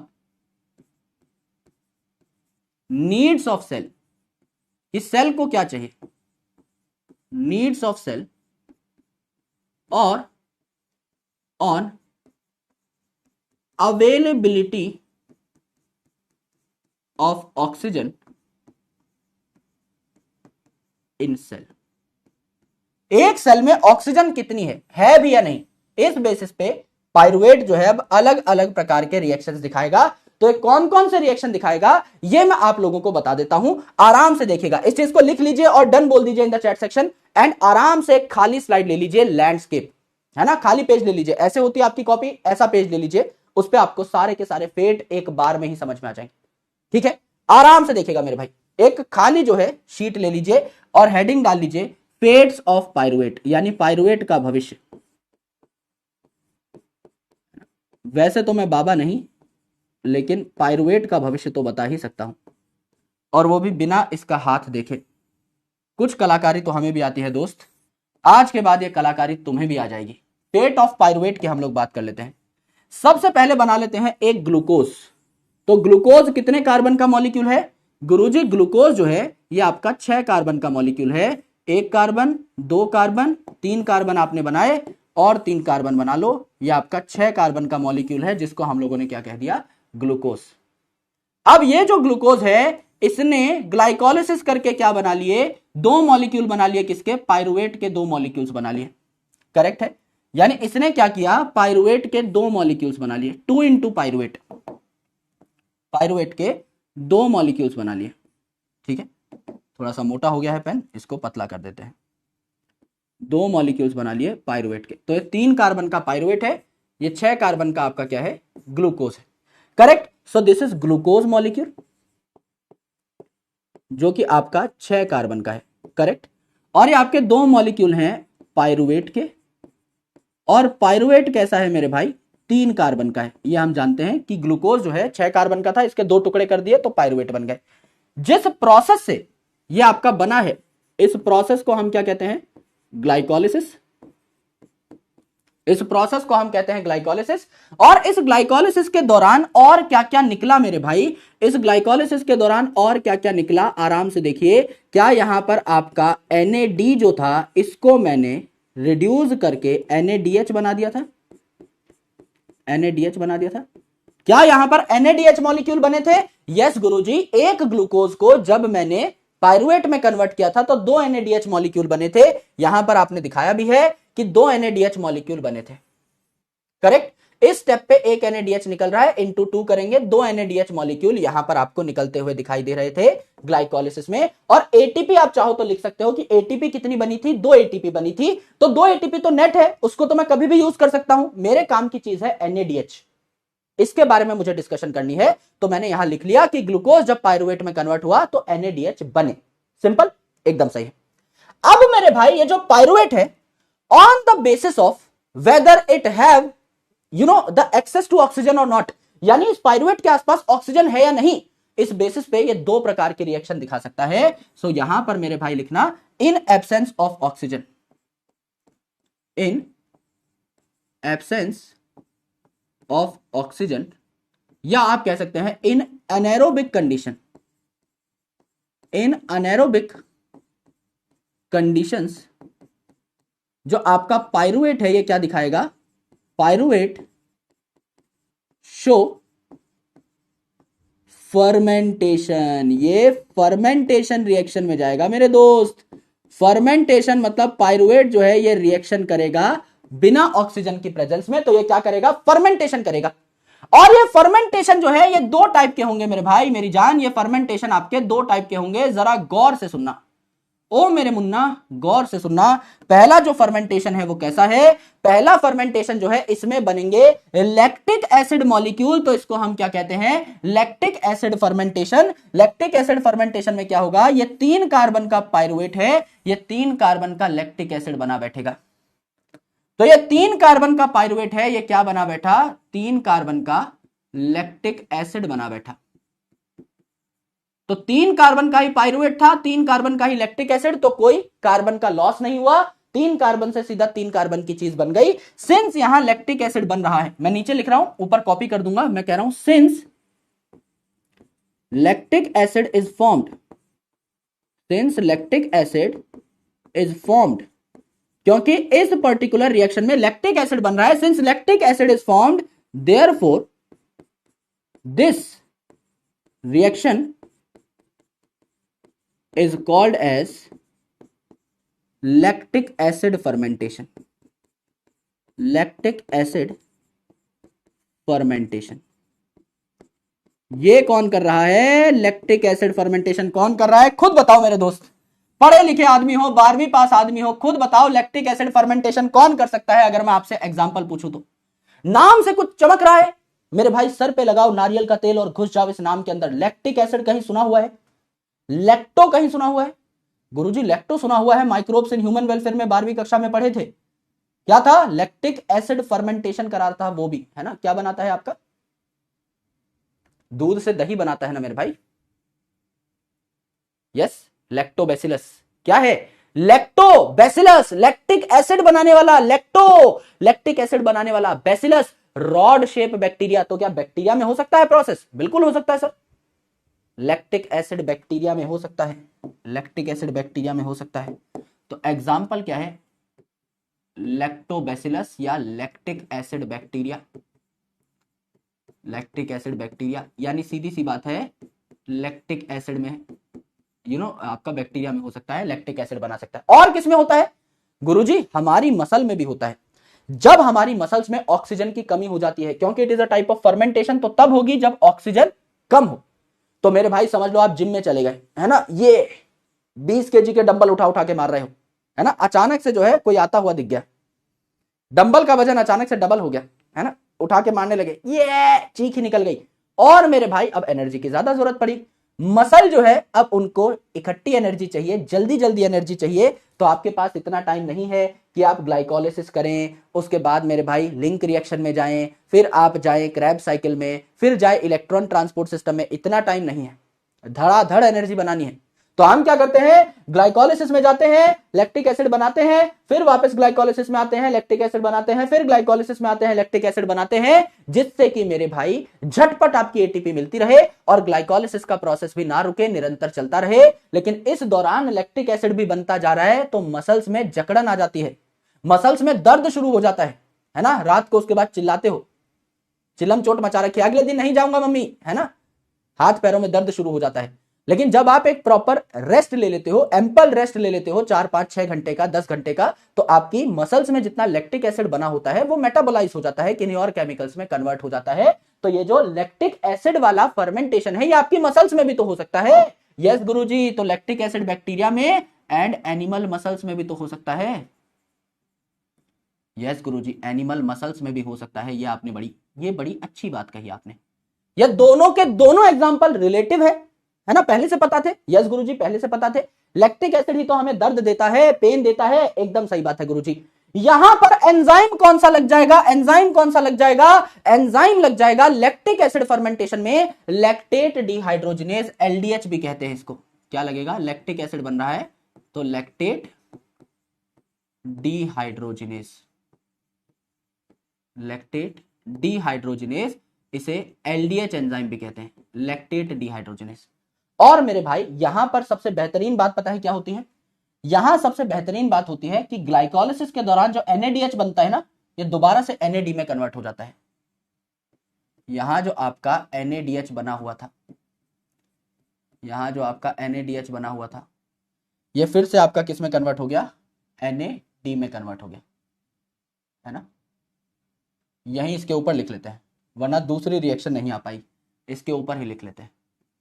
यहां जो आपका NADH बना हुआ था ग्लाइकोलिसिस में, ये NADH दोबारा से क्या बना लेता है? NAD बना लेता है। और ये NAD जो है फिर ग्लाइकोलिसिस में चला जाएगा, फिर NADH बना लेगा, NADH फिर NAD बना लेगा, फिर ग्लाइकोलिसिस में चला जाएगा। इसीलिए तो हमें तेज एनर्जी मिल पा रही है मेरे दोस्त, इसीलिए तो हमें तेज एनर्जी मिल पा रही है। मैं कह रहा हूं कि अगर हमें जल्दी जल्दी एनर्जी चाहिए, अचानक से अगर मैं एक्सरसाइज करने लग गया, तो मेरी बॉडी में लैक्टिक एसिड क्यों बनता है? क्योंकि ये पाथवे हमारे लिए आसान है भाई। ग्लाइकोलिसिस से आपको 2 ATP मिली, नेट एकदम मिल गई। फिर NADH जो है, जो बना, ये दोबारा NAD में कन्वर्ट हो गया, NAD फिर NADH में, NADH फिर NAD में, NAD फिर NADH में, NADH फिर NAD में। यानी ये जो NAD है ये रीजनरेट हो गया तो आपका ये दोबारा से ग्लाइकोलाइसिस में यूज हो सकता है। तो NAD जो है इस पे आप क्या लिख सकते हैं, इट इज रीजनरेटेड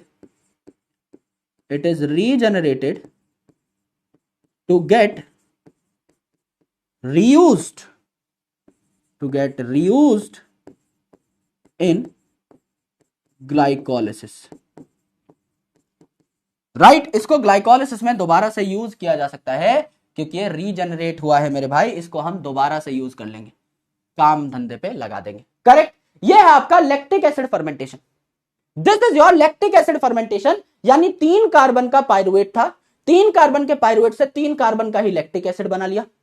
अब लैक्टिक एसिड बन रहा है तो एंजाइम का नाम है लैक्टेट डिहाइड्रोजिनेज या लैक्टिक एसिड डिहाइड्रोजिनेज, और जो आपका NADH बना था ग्लाइकोलाइसिस में वो दोबारा से NAD में कन्वर्ट हो गया है, उसको दोबारा से आप ग्लाइकोलाइसिस में ले जाके यूज कर सकते हो। यानी NADH बैंक में नहीं गया, यानी कोई एडिशनल चीज आपको, कोई एडिशनल ATP आपको यहां बनती हुई दिखाई नहीं दी।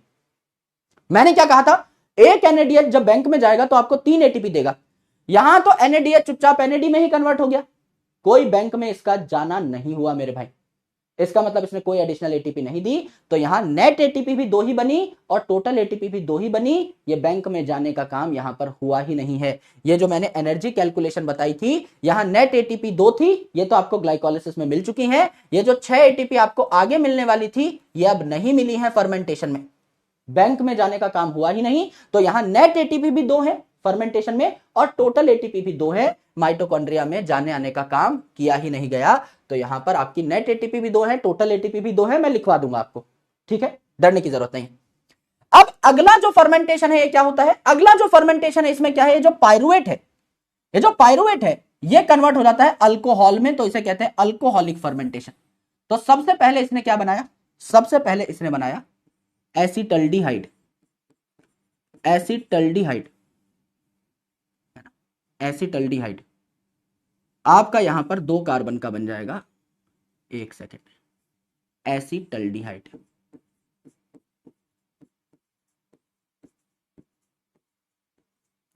राइट, एसिटल्डिहाइड बनेगा। एंड उसके बाद आपका यहां से बनेगा अल्कोहल, अल्कोहल कौन सा बनेगा, इथेनॉल। तो आप इथेनॉल बना लेंगे C2H5OH, यानी आपका यहां पर 2 कार्बन का अल्कोहल बन जाएगा। आए, आलस्य से काम नहीं चलेगा भैया, ये तो पूरा यहीं से उठाना पड़ेगा, उठा लिया है, जुगाड़ तो लगा लिया है कुछ कुछ करके। आ जाओ मेरे भाई, सबसे पहले जो एंजाइम लगा यहां पर, सबसे पहले जो एंजाइम लगा वो कौन सा लगेगा भैया, आपका जो पायरुवेट था ये 3 कार्बन का था, आपने यहां 2 कार्बन की एक चीज बनाई है, आराम से सुना, पायरुवेट 3 कार्बन का था, आपने 2 कार्बन की एक चीज बनाई है, यानी आपने डिलीट कर दिया एक कार्बन, तो एंजाइम का नाम क्या होगा, डिलीट कर दिया एक कार्बन, एंजाइम का नाम हो जाएगा डी कार्बोक्सिलेज, एंजाइम का नाम हो जाएगा डी कार्बोक्सिलेज। डिलीट कर दिया कार्बन, डिलीट कर दिया कार्बन, डी कार्बोक्सिलेज, किससे डिलीट कर दिया मेरे भाई, पायरुवेट से डिलीट कर दिया, एंजाइम का नाम क्या हो जाएगा, पायरुवेट डी कार्बोक्सिलेज। क्या नाम हो गया मेरे बंधु, एंजाइम का नाम गुरुजी हो गया pyruvate D carboxylase, pyruvate D carboxylase, D carboxylase हुआ तो पायरुवेट से एक कार्बन डिलीट हुआ है, तो एसिटल्डिहाइड बन गया आपका 2 कार्बन का, एक कार्बन कहां चला गया मेरे बंधु, एक कार्बन कहां चला गया मेरे भाई, एक कार्बन जो है आपका CO2 की फॉर्मेट में रिलीज हो गया, यानी एक कार्बन आपको अलग से देखने को मिला, ये कार्बन है आपका CO2। तो क्या एक कार्बन मैंने डिलीट कर दिया है, 3 कार्बन के पायरुवेट में से ये बॉन्ड भी मैंने तोड़ दिया है, एक CO2 रिलीज हो गया है, 2 कार्बन साथ में जुड़े रह गए हैं, एकदम सही बात है। अब ये जो 2 कार्बन है इनको मैं अल्कोहल में कन्वर्ट करता हूं, ये आपका अल्कोहल है जिसको मैं 2 कार्बन का इथेनॉल कहता हूं। फॉर्मूला क्या है इसका, C2H5OH, ये आपका इथेनॉल है, ये आपका 2 कार्बन का है। अब अगर अल्कोहल बन रही है तो यहां पर एंजाइम कौन सा लग जाएगा मेरे भाई, अगर यहां पर अल्कोहल बन रही है तो एंजाइम कौन सा लग जाएगा, थोड़ा सा एरो को बड़ा कर लेता हूं, अगर यहां अल्कोहल बन रही है तो एंजाइम कौन सा लग जाएगा, अल्कोहल डिहाइड्रोजिनेस, अल्कोहल बन रही है तो एंजाइम लग जाएगा alcohol dehydrogenase, dehydrogenase, correct. Alcohol dehydrogenase लग रहा है, डिहाइड्रोजनेज लगा था तो NADH NAD में कन्वर्ट हो गया था, यहां भी डिहाइड्रोजनेज लग रहा है तो आपका NAD का खेल यहां भी शुरू हो जाएगा। यहां भी NADH जो बना हुआ था ग्लाइकोलाइसिस में, ये NAD में कन्वर्ट हो जाएगा, रीजनरेट हो जाएगा।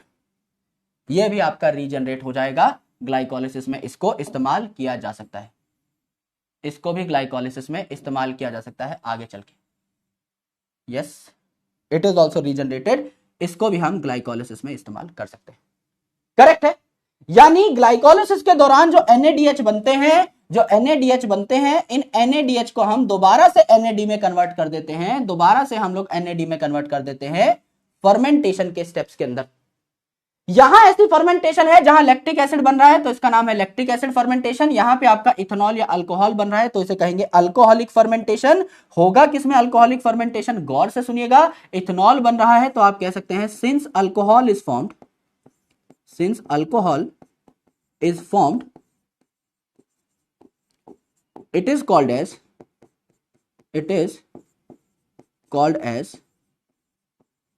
alcoholic fermentation. It is called as alcoholic fermentation. होगा कहां अल्कोहलिक फर्मेंटेशन? शराब कौन बनाता है? शराब वो बनाता है मेरे दोस्त जो शक्तिमान और गंगाधर दोनों है। मैंने आपको एक ऑर्गेनिज्म का नाम बताया था जो दिन में तो बेकरी में काम करता है ना, रोटी बनाता है, ब्रेड बनाता है, लेकिन रात को जाकर के शराब की भट्टी में कच्ची दारू बनाता है। कौन था वो? कौन है वो दरिंदा? एक बार नाम बताओ उसका। गुरुजी, ये है आपका ईस्ट सैक्रोमाइसिस, एक यूनिसेलुलर एक्सेप्शनल फंगस। तो मेरे भाई ईस्ट जो है वो दिखाएगा ना आपको अल्कोहलिक फर्मेंटेशन, ये आपको अल्कोहलिक फर्मेंटेशन दिखाएगा, ये शराब बनाएगा। करेक्ट। यहां तक की बातें अगर नोट कर ली हैं बस तो मुझे बता दो, और डिटेल में समझाता हूं। लिखने का काम हो चुका है, प्यार से एक और बार एंड टू एंड सारी जानकारी आपको देता हूं अबाउट दिस फर्मेंटेशन। यानी दो भविष्य हम लोगों ने पाइरुवेट के देख लिए हैं। पहला भविष्य क्या है कि लैक्टिक एसिड बना सकता है, दूसरा भविष्य यह है शराब बना सकता है, तीसरा भविष्य अभी थोड़ी देर में बताऊंगा, पहले इतना ही सुन लो। यस, करेक्ट गुरुजी, बहुत बढ़िया। आ जाओ मेरे भाई, आ जाओ आ जाओ आ जाओ आ जाओ। डन है, बहुत शानदार। एक बार थोड़ा और रुकते हैं, 15-20 सेकंड और रुकते हैं। किसी ने अगर नहीं लिखा है इतना कंटेंट तो एक बार लिख लीजिए, अच्छे तरीके से डन बोल दीजिए इन द चैट सेक्शन। जब आप डन बोलेंगे मैं ये पूरी स्लाइड आपको स्क्रैच से रिपीट करके पढ़ाऊंगा, एकदम स्क्रैच से, जीरो लेवल से। ठीक है, बहुत बढ़िया। आ जाओ मेरे भाई, लिखने का पूरा टाइम है भाई, टाइम ले लो, टाइम ले लो।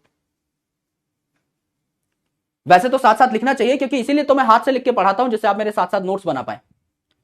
यस, पर जिनकी स्पीड स्लो है आप you can take 30 more seconds, 40 more seconds, और उसके बाद हम लोग आगे बढ़ जाएंगे। ठीक है, बहुत शानदार, वेरी गुड। अब मेरे भाई मैं आपको इलेबोरेट करना स्टार्ट कर रहा हूं, आराम से सुनिएगा। जिन लोगों ने लिख लिया है वेल डन, जिन्होंने नहीं लिखा है अगले कुछ मिनट के लिए एक बार पेन छोड़ दीजिए। आपको पता है एग्जैक्टली कितनी जगह छोड़नी है, कितनी जगह में कंटेंट आएगा। थोड़ी देर के लिए पेन को साइड में रख दीजिए, सिर्फ और सिर्फ सुनने समझने का काम करिए। थोड़ी देर सब कुछ साइड में रख दीजिए, सिर्फ ध्यान मेरी बात पर और स्क्रीन के ऊपर, आराम से सुनिए। मैंने आपको कहा कि हम ग्लाइकोलाइसिस शुरू कर रहे थे ग्लूकोज से। ग्लूकोज जो कि एक 6 कार्बन का मॉलिक्यूल है, जब मैं इसके 2 टुकड़े कर दूं 3-3 कार्बन के, जिन्हें मैं पाइरुवेट कहता हूं, इसका मतलब मेरी ग्लाइकोलाइसिस कंप्लीट हो गई है।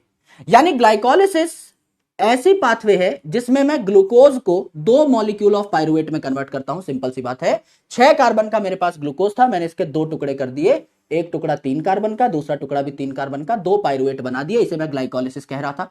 ग्लाइकोलाइसिस के दौरान मुझे 2 एटीपी मिली थी नेट, और उसके अलावा 2 NADH मॉलिक्यूल भी मिले थे, यानी NAD से मैंने NADH बना लिया था। एकदम सही बात है, तो मेरे पास 2 NADH यहां पर जमा हो रखे हैं। अब मेरे दोस्त, ये जो पाइरुवेट है, डिपेंडिंग अपॉन कि किस ऑर्गेनिज्म में बना है एंड डिपेंडिंग अपॉन कि उस ऑर्गेनिज्म में कितनी ऑक्सीजन है, ये पाइरुवेट अलग अलग केमिकल्स बना सकता है। मैंने कहा कि अगर इस पाइरुवेट को ऑक्सीजन नहीं मिल रही है, अगर एनारोबिक कंडीशन है, तो ये पाइरुवेट क्या करेगा? फर्मेंटेशन शो करेगा। अगर इस पाइरुवेट को ऑक्सीजन नहीं मिल रही है, ऑक्सीजन की कमी है इसके पास, तो ये फर्मेंटेशन शो करेगा। And depending upon the product of fermentation, fermentation का नाम भी आप रख सकते हो। अगर लैक्टिक एसिड यानी लैक्टेट बन रहा है तो लैक्टेट फर्मेंटेशन, अगर शराब बन रही है यानी अल्कोहल बन रही है तो अल्कोहलिक फर्मेंटेशन। तो मेरे भाई, ये जो 3 कार्बन का पाइरुवेट है, अगर ये 3 कार्बन का पाइरुवेट 3 कार्बन के लैक्टेट में ही कन्वर्ट हो जाए तो इसे हम कहते हैं लैक्टिक एसिड फर्मेंटेशन, इसे हम कहते हैं lactic acid fermentation. Correct. Lactic acid fermentation में क्या हुआ, 3 कार्बन का पाइरुवेट 3 कार्बन के लैक्टिक एसिड में कन्वर्ट हो गया, तो कोई गैप नहीं है। 3 कार्बन की चीज 3 ही कार्बन की चीज में कन्वर्ट हो गई, कोई एडिशनल CO2 निकलने की जगह बची ही नहीं है, तो यहां कोई CO2 नहीं निकलता, नो CO2 इज इवॉल्व्ड। और लैक्टिक एसिड या लैक्टेट बन रहा है तो एंजाइम का नाम क्या होगा, लैक्टेट डिहाइड्रोजिनेज, डिहाइड्रोजिनेज, डिलीट हो गए हाइड्रोजन, है ना। तो यहां से मेरे भाई NADH था, इस पे हाइड्रोजन थे, डिलीट कर दिया हमने और NAD बना लिया। ये NAD वापस ग्लाइकोलिसिस में आ सकता है, दोबारा NADH बना सकता है। ये NADH दोबारा से आपका NAD में कन्वर्ट हो सकता है, फिर ये NAD दोबारा ग्लाइकोलिसिस में आ सकता है NADH बनाने के लिए, फिर ये NADH दोबारा NAD बनाएगा, NAD दोबारा NADH बनाएगा, NADH दोबारा NAD बनाएगा, और ऐसे ही करके आपको 2 ATP मिलती रहेंगी। छोटा प्रोसेस है ना, ग्लाइकोलिसिस करी, 2 ATP बनाई, फर्मेंटेशन में चले गए, NADH की दोबारा NAD बना ली, वो फिर ग्लाइकोलिसिस करने आ गया, 2 ATP बनाई, और आपका NADH जो है फिर फर्मेंटेशन से NAD बन के वापस आ गया। छोटा प्रोसेस है। तो जब आपको जल्दी एनर्जी चाहिए होती है तो झटपट झटपट झटपट आप 2 ATP फटाफट निकाल सकते हो। इसीलिए आप जब एक्सरसाइज करते हो तो आपके मसल में लैक्टिक एसिड बनता है, ये वाली पाथवे एक्टिवेट हो जाती है जब आपकी मसल्स को कम ऑक्सीजन मिल रहा है। As well as lactic acid bacteria यानी लैक्टोबैसिलस जैसे बैक्टीरिया जो है वो भी लैक्टिक एसिड बना रहे होते हैं। तो लैक्टिक एसिड बन रहा है इसीलिए lactic acid fermentation, lactic acid या लैक्टेट बन रहा है इसीलिए लैक्टेट डिहाइड्रोजिनेज एंजाइम का नाम, और जो ग्लाइकोलिसिस में NADH बना था वो NAD में दोबारा से कन्वर्ट हो जाएगा। यानी कि कोई आपका NADH जो है बैंक में नहीं गया, कोई एडिशनल ATP आपको नहीं मिलेगी। यह है लैक्टिक एसिड फर्मेंटेशन। अगर समझ लीजिए पाइरुवेट है, इसके पास ऑक्सीजन नहीं है, यानी अनएरोबिक कंडीशन ही है, फर्मेंटेशन ही ये दिखा रहा है, लेकिन अब शराब बना रहा है, तो ये आपका क्या शो करेगा, अल्कोहलिक फर्मेंटेशन, अल्कोहल बनाएगा। तो मेरे भाई सबसे पहले जो पाइरुवेट है क्या करता है, ये अपना एक CO2 त्याग देता है, डिलीट कर देता है कार्बन, तो इसे हम कहते हैं आपका डीकार्बोक्सिलेज एंजाइम। तो पाइरुवेट से कार्बन डाइऑक्साइड रिलीज करा दिया तो पाइरुवेट डीकार्बोक्सिलेज नाम का एंजाइम लगा, कार्बन डाइऑक्साइड डिलीट हो गया, 2 कार्बन की चीज बची जिसे एसिटल्डिहाइड कहा। अब ये जो एसिटल्डिहाइड है ये शराब बनाएगा, तो अल्कोहल डिहाइड्रोजिनेज एंजाइम लगा, NADH से दोबारा NAD बन गया जो फिर ग्लाइकोलिसिस में चला जाएगा, फिर NADH बनाएगा, फिर उस NADH से NAD बन जाएगा एंड सो ऑन, ऐसे प्रोसेस चलता रहेगा। तो आपका यहां पर इथेनॉल बन चुका है। तो यहां पर आपका 3 कार्बन के पाइरुवेट ने 2 कार्बन का इथेनॉल बनाया है, तो 1 कार्बन एक्स्ट्रा है। 3 कार्बन का पाइरुवेट था, 2 कार्बन ने तो इथेनॉल बना लिया, 1 कार्बन एक्स्ट्रा है, वो आपका CO2 की फॉर्मेट में रिलीज हो गया। तो कोई आपको पूछे कि CO2 कहां रिलीज हुआ, लैक्टिक एसिड फर्मेंटेशन में या अल्कोहलिक फर्मेंटेशन में, सिंपल सी बात है सर, पाइरुवेट 3 कार्बन का, लैक्टिक एसिड 3 कार्बन का, CO2 निकलने की जगह ही नहीं है। लेकिन पाइरुवेट 3 कार्बन का, अल्कोहल 2 कार्बन की, तो तीसरा कार्बन कहां गया, CO2 की फॉर्मेट में रिलीज हो गया होगा, सिंपल सी बात है। तो आपको यह बात पता लग गई। और ये शराब बनाने वाली फर्मेंटेशन कौन करता है, ईस्ट, क्योंकि यही शराब बनाने का काम करता है मेरे दोस्त, हम जानते हैं शराब की भट्टी में काम करता है रात में जाकर के। तो आपको ये बातें पता लग गई, करेक्ट है, इतनी बातें आपको पता लग गई। This is about the fermentation part, this is about the fermentation part. इतनी बातें सबको समझ में आ चुकी हैं, इतनी बातें सबको समझ में आ चुकी हैं। कुछ और बातें इसके बारे में लिखवाऊंगा, जाहिर सी बात है ना। अभी क्योंकि मैंने ये नहीं बताया है कि CO2 कहां निकलती है, लिखवाया नहीं है, बता दिया है कितनी ATP टोटल बनी। There are a lot of things जो हम लोग डिस्कस करेंगे, करेक्ट। दूसरी इंपॉर्टेंट चीज समझ लीजिए, अब कोई सेल ऐसा है जिसमें ऑक्सीजन है, अब कोई सेल ऐसा है जिसमें ऑक्सीजन है, मैं कह रहा हूं ऑक्सीजन बहुत ज्यादा है, तो एरोबिक कंडीशन है, एरोबिक कंडीशन है, एरोबिक कंडीशन है तो क्या होगा, एरोबिक रेस्पिरेशन होगा।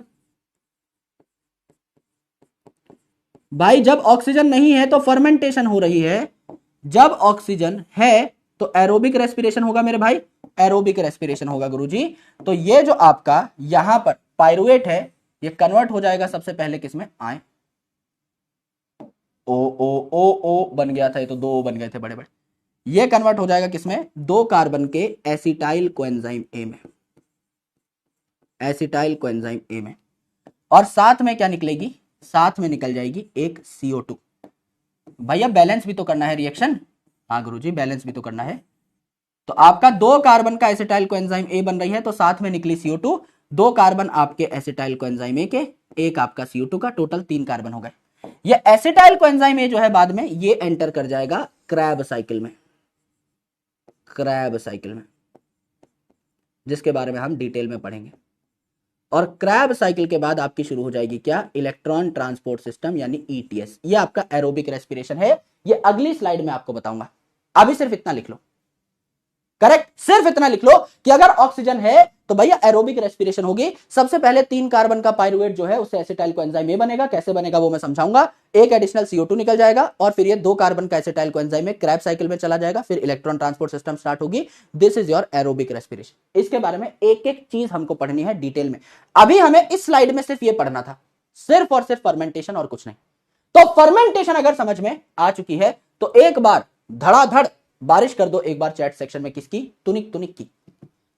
यस, बहुत टाइम पड़ा है यार, छुट्टी कौन लिख रहा है भाई इतनी जल्दी छुट्टी कौन लिखता है यार, 50 मिनट भी नहीं हुए हैं। मुझे लगा पता नहीं आज कितना ही पढ़ा दिया है मैंने, क्योंकि जो आपका ग्लाइकोलिसिस था, रेस्पिरेशन का बहुत इंपॉर्टेंट टॉपिक है, उसका रिवीजन हमने किया, मुझे लगा आधा घंटा लग गया होगा, और फिर इसमें भी ठीक ठाक टाइम हमने व्यतीत किया है। सो आई गेस कुछ तो भयानक हो चुका है, 2 घंटा हो गया होगा, है ना। 50 मिनट भी नहीं हुए यार पूरी, ऐसे कैसे पागल हो गए सब लोग। आ जाओ। So these are the fates of pyruvate, fates of pyruvate, correct. आ जाओ, लिख लो एक बार अच्छे तरीके से। हालांकि इतना हम लोगों ने पहले लिखवा दिया था, 2 ही लाइन ऐड करी है, बट फिर भी इसको बना लो आराम से। तुनिक तुनिक की बरसात हो चुकी है, क्या बात है यार, अमेजिंग अमेजिंग, बहुत बढ़िया, वेरी गुड। आ जाओ, अब थोड़ा सा और बढ़िया तरीके से फर्मेंटेशन और एरोबिक रेस्पिरेशन को समझते हैं, थोड़ा डिटेल में चलते हैं, थोड़ी और गहराई में बात करते हैं, ठीक है। तो आप लोग क्या करिए, नॉर्मल पेज ले सकते हो, कोई बहुत बड़ा पेज छोड़ने की जरूरत नहीं है, नॉर्मल पेज ले लो, और बीच में क्या कर सकते हैं हम लोग, एक लाइन खींच सकते हैं, और इस साइड लिख सकते हैं फर्मेंटेशन, और इस साइड हम लोग लिखेंगे एरोबिक रेस्पिरेशन। तो एक साइड लिख लो फर्मेंटेशन, फर्मेंटेशन,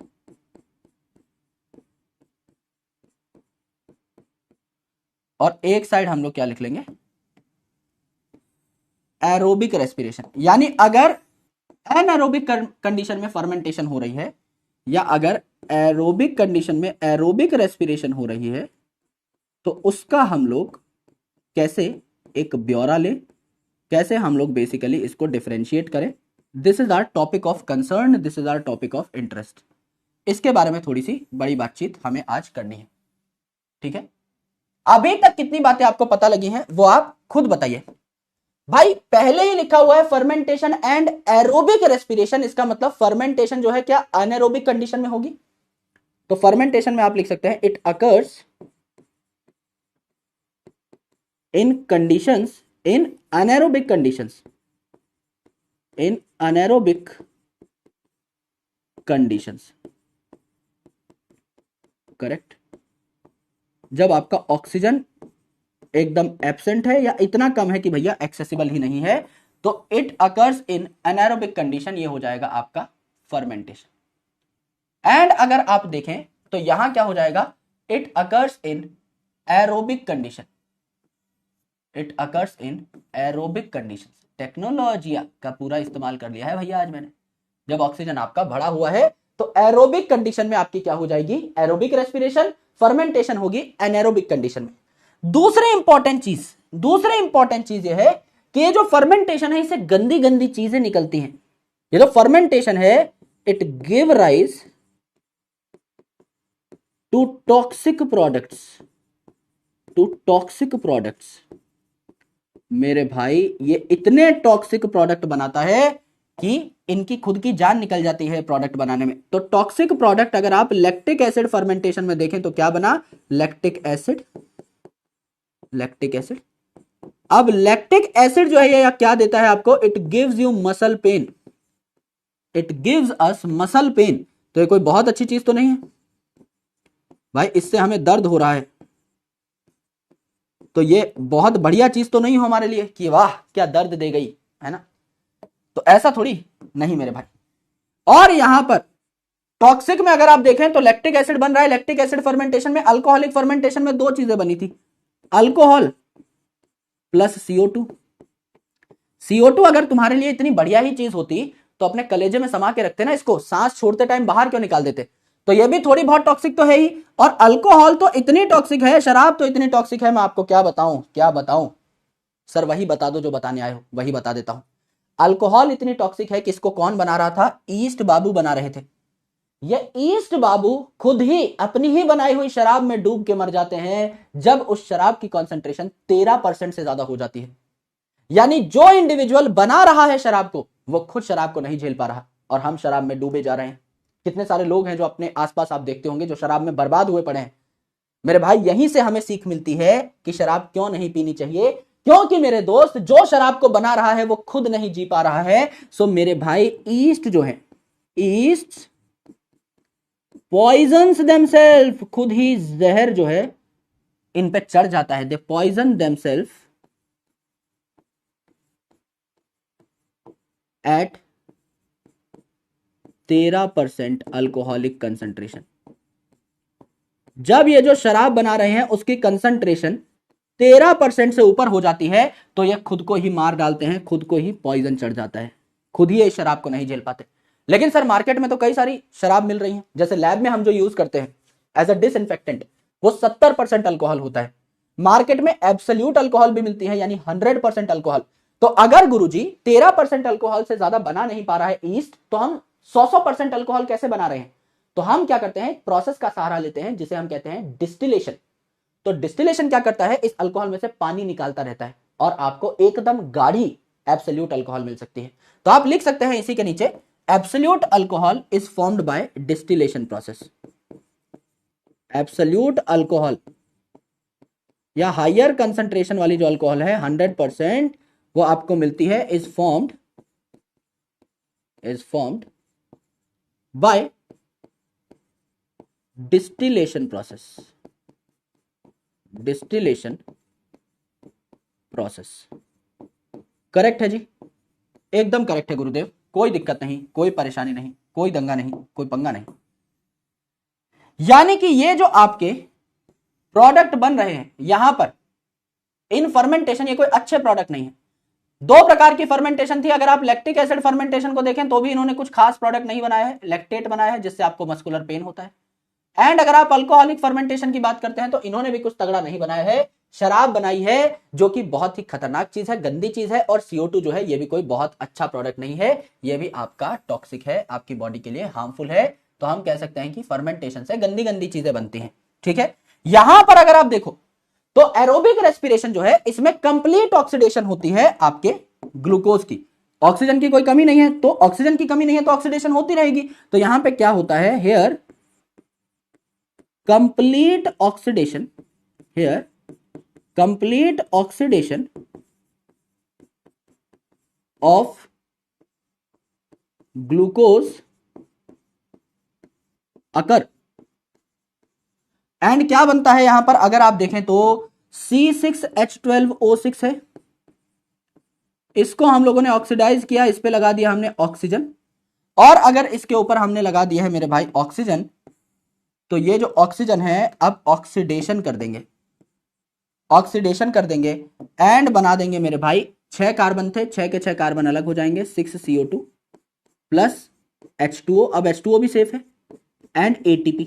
अब आप बोलोगे सर CO2 तो यहां भी बन रही है, भाई शराब से तो सेफ ही है, लैक्टिक एसिड से तो सेफ ही है, तो ओवरऑल यहां पर सेफर प्रोडक्ट बन रहे हैं, उतने टॉक्सिक प्रोडक्ट नहीं बन रहे, राइट। तो यहां पर आपके सेफ प्रोडक्ट बने।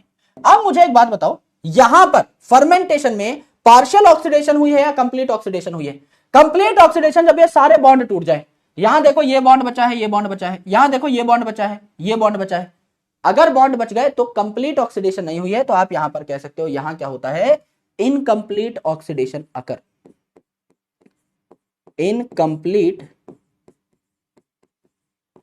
ऑक्सीडेशन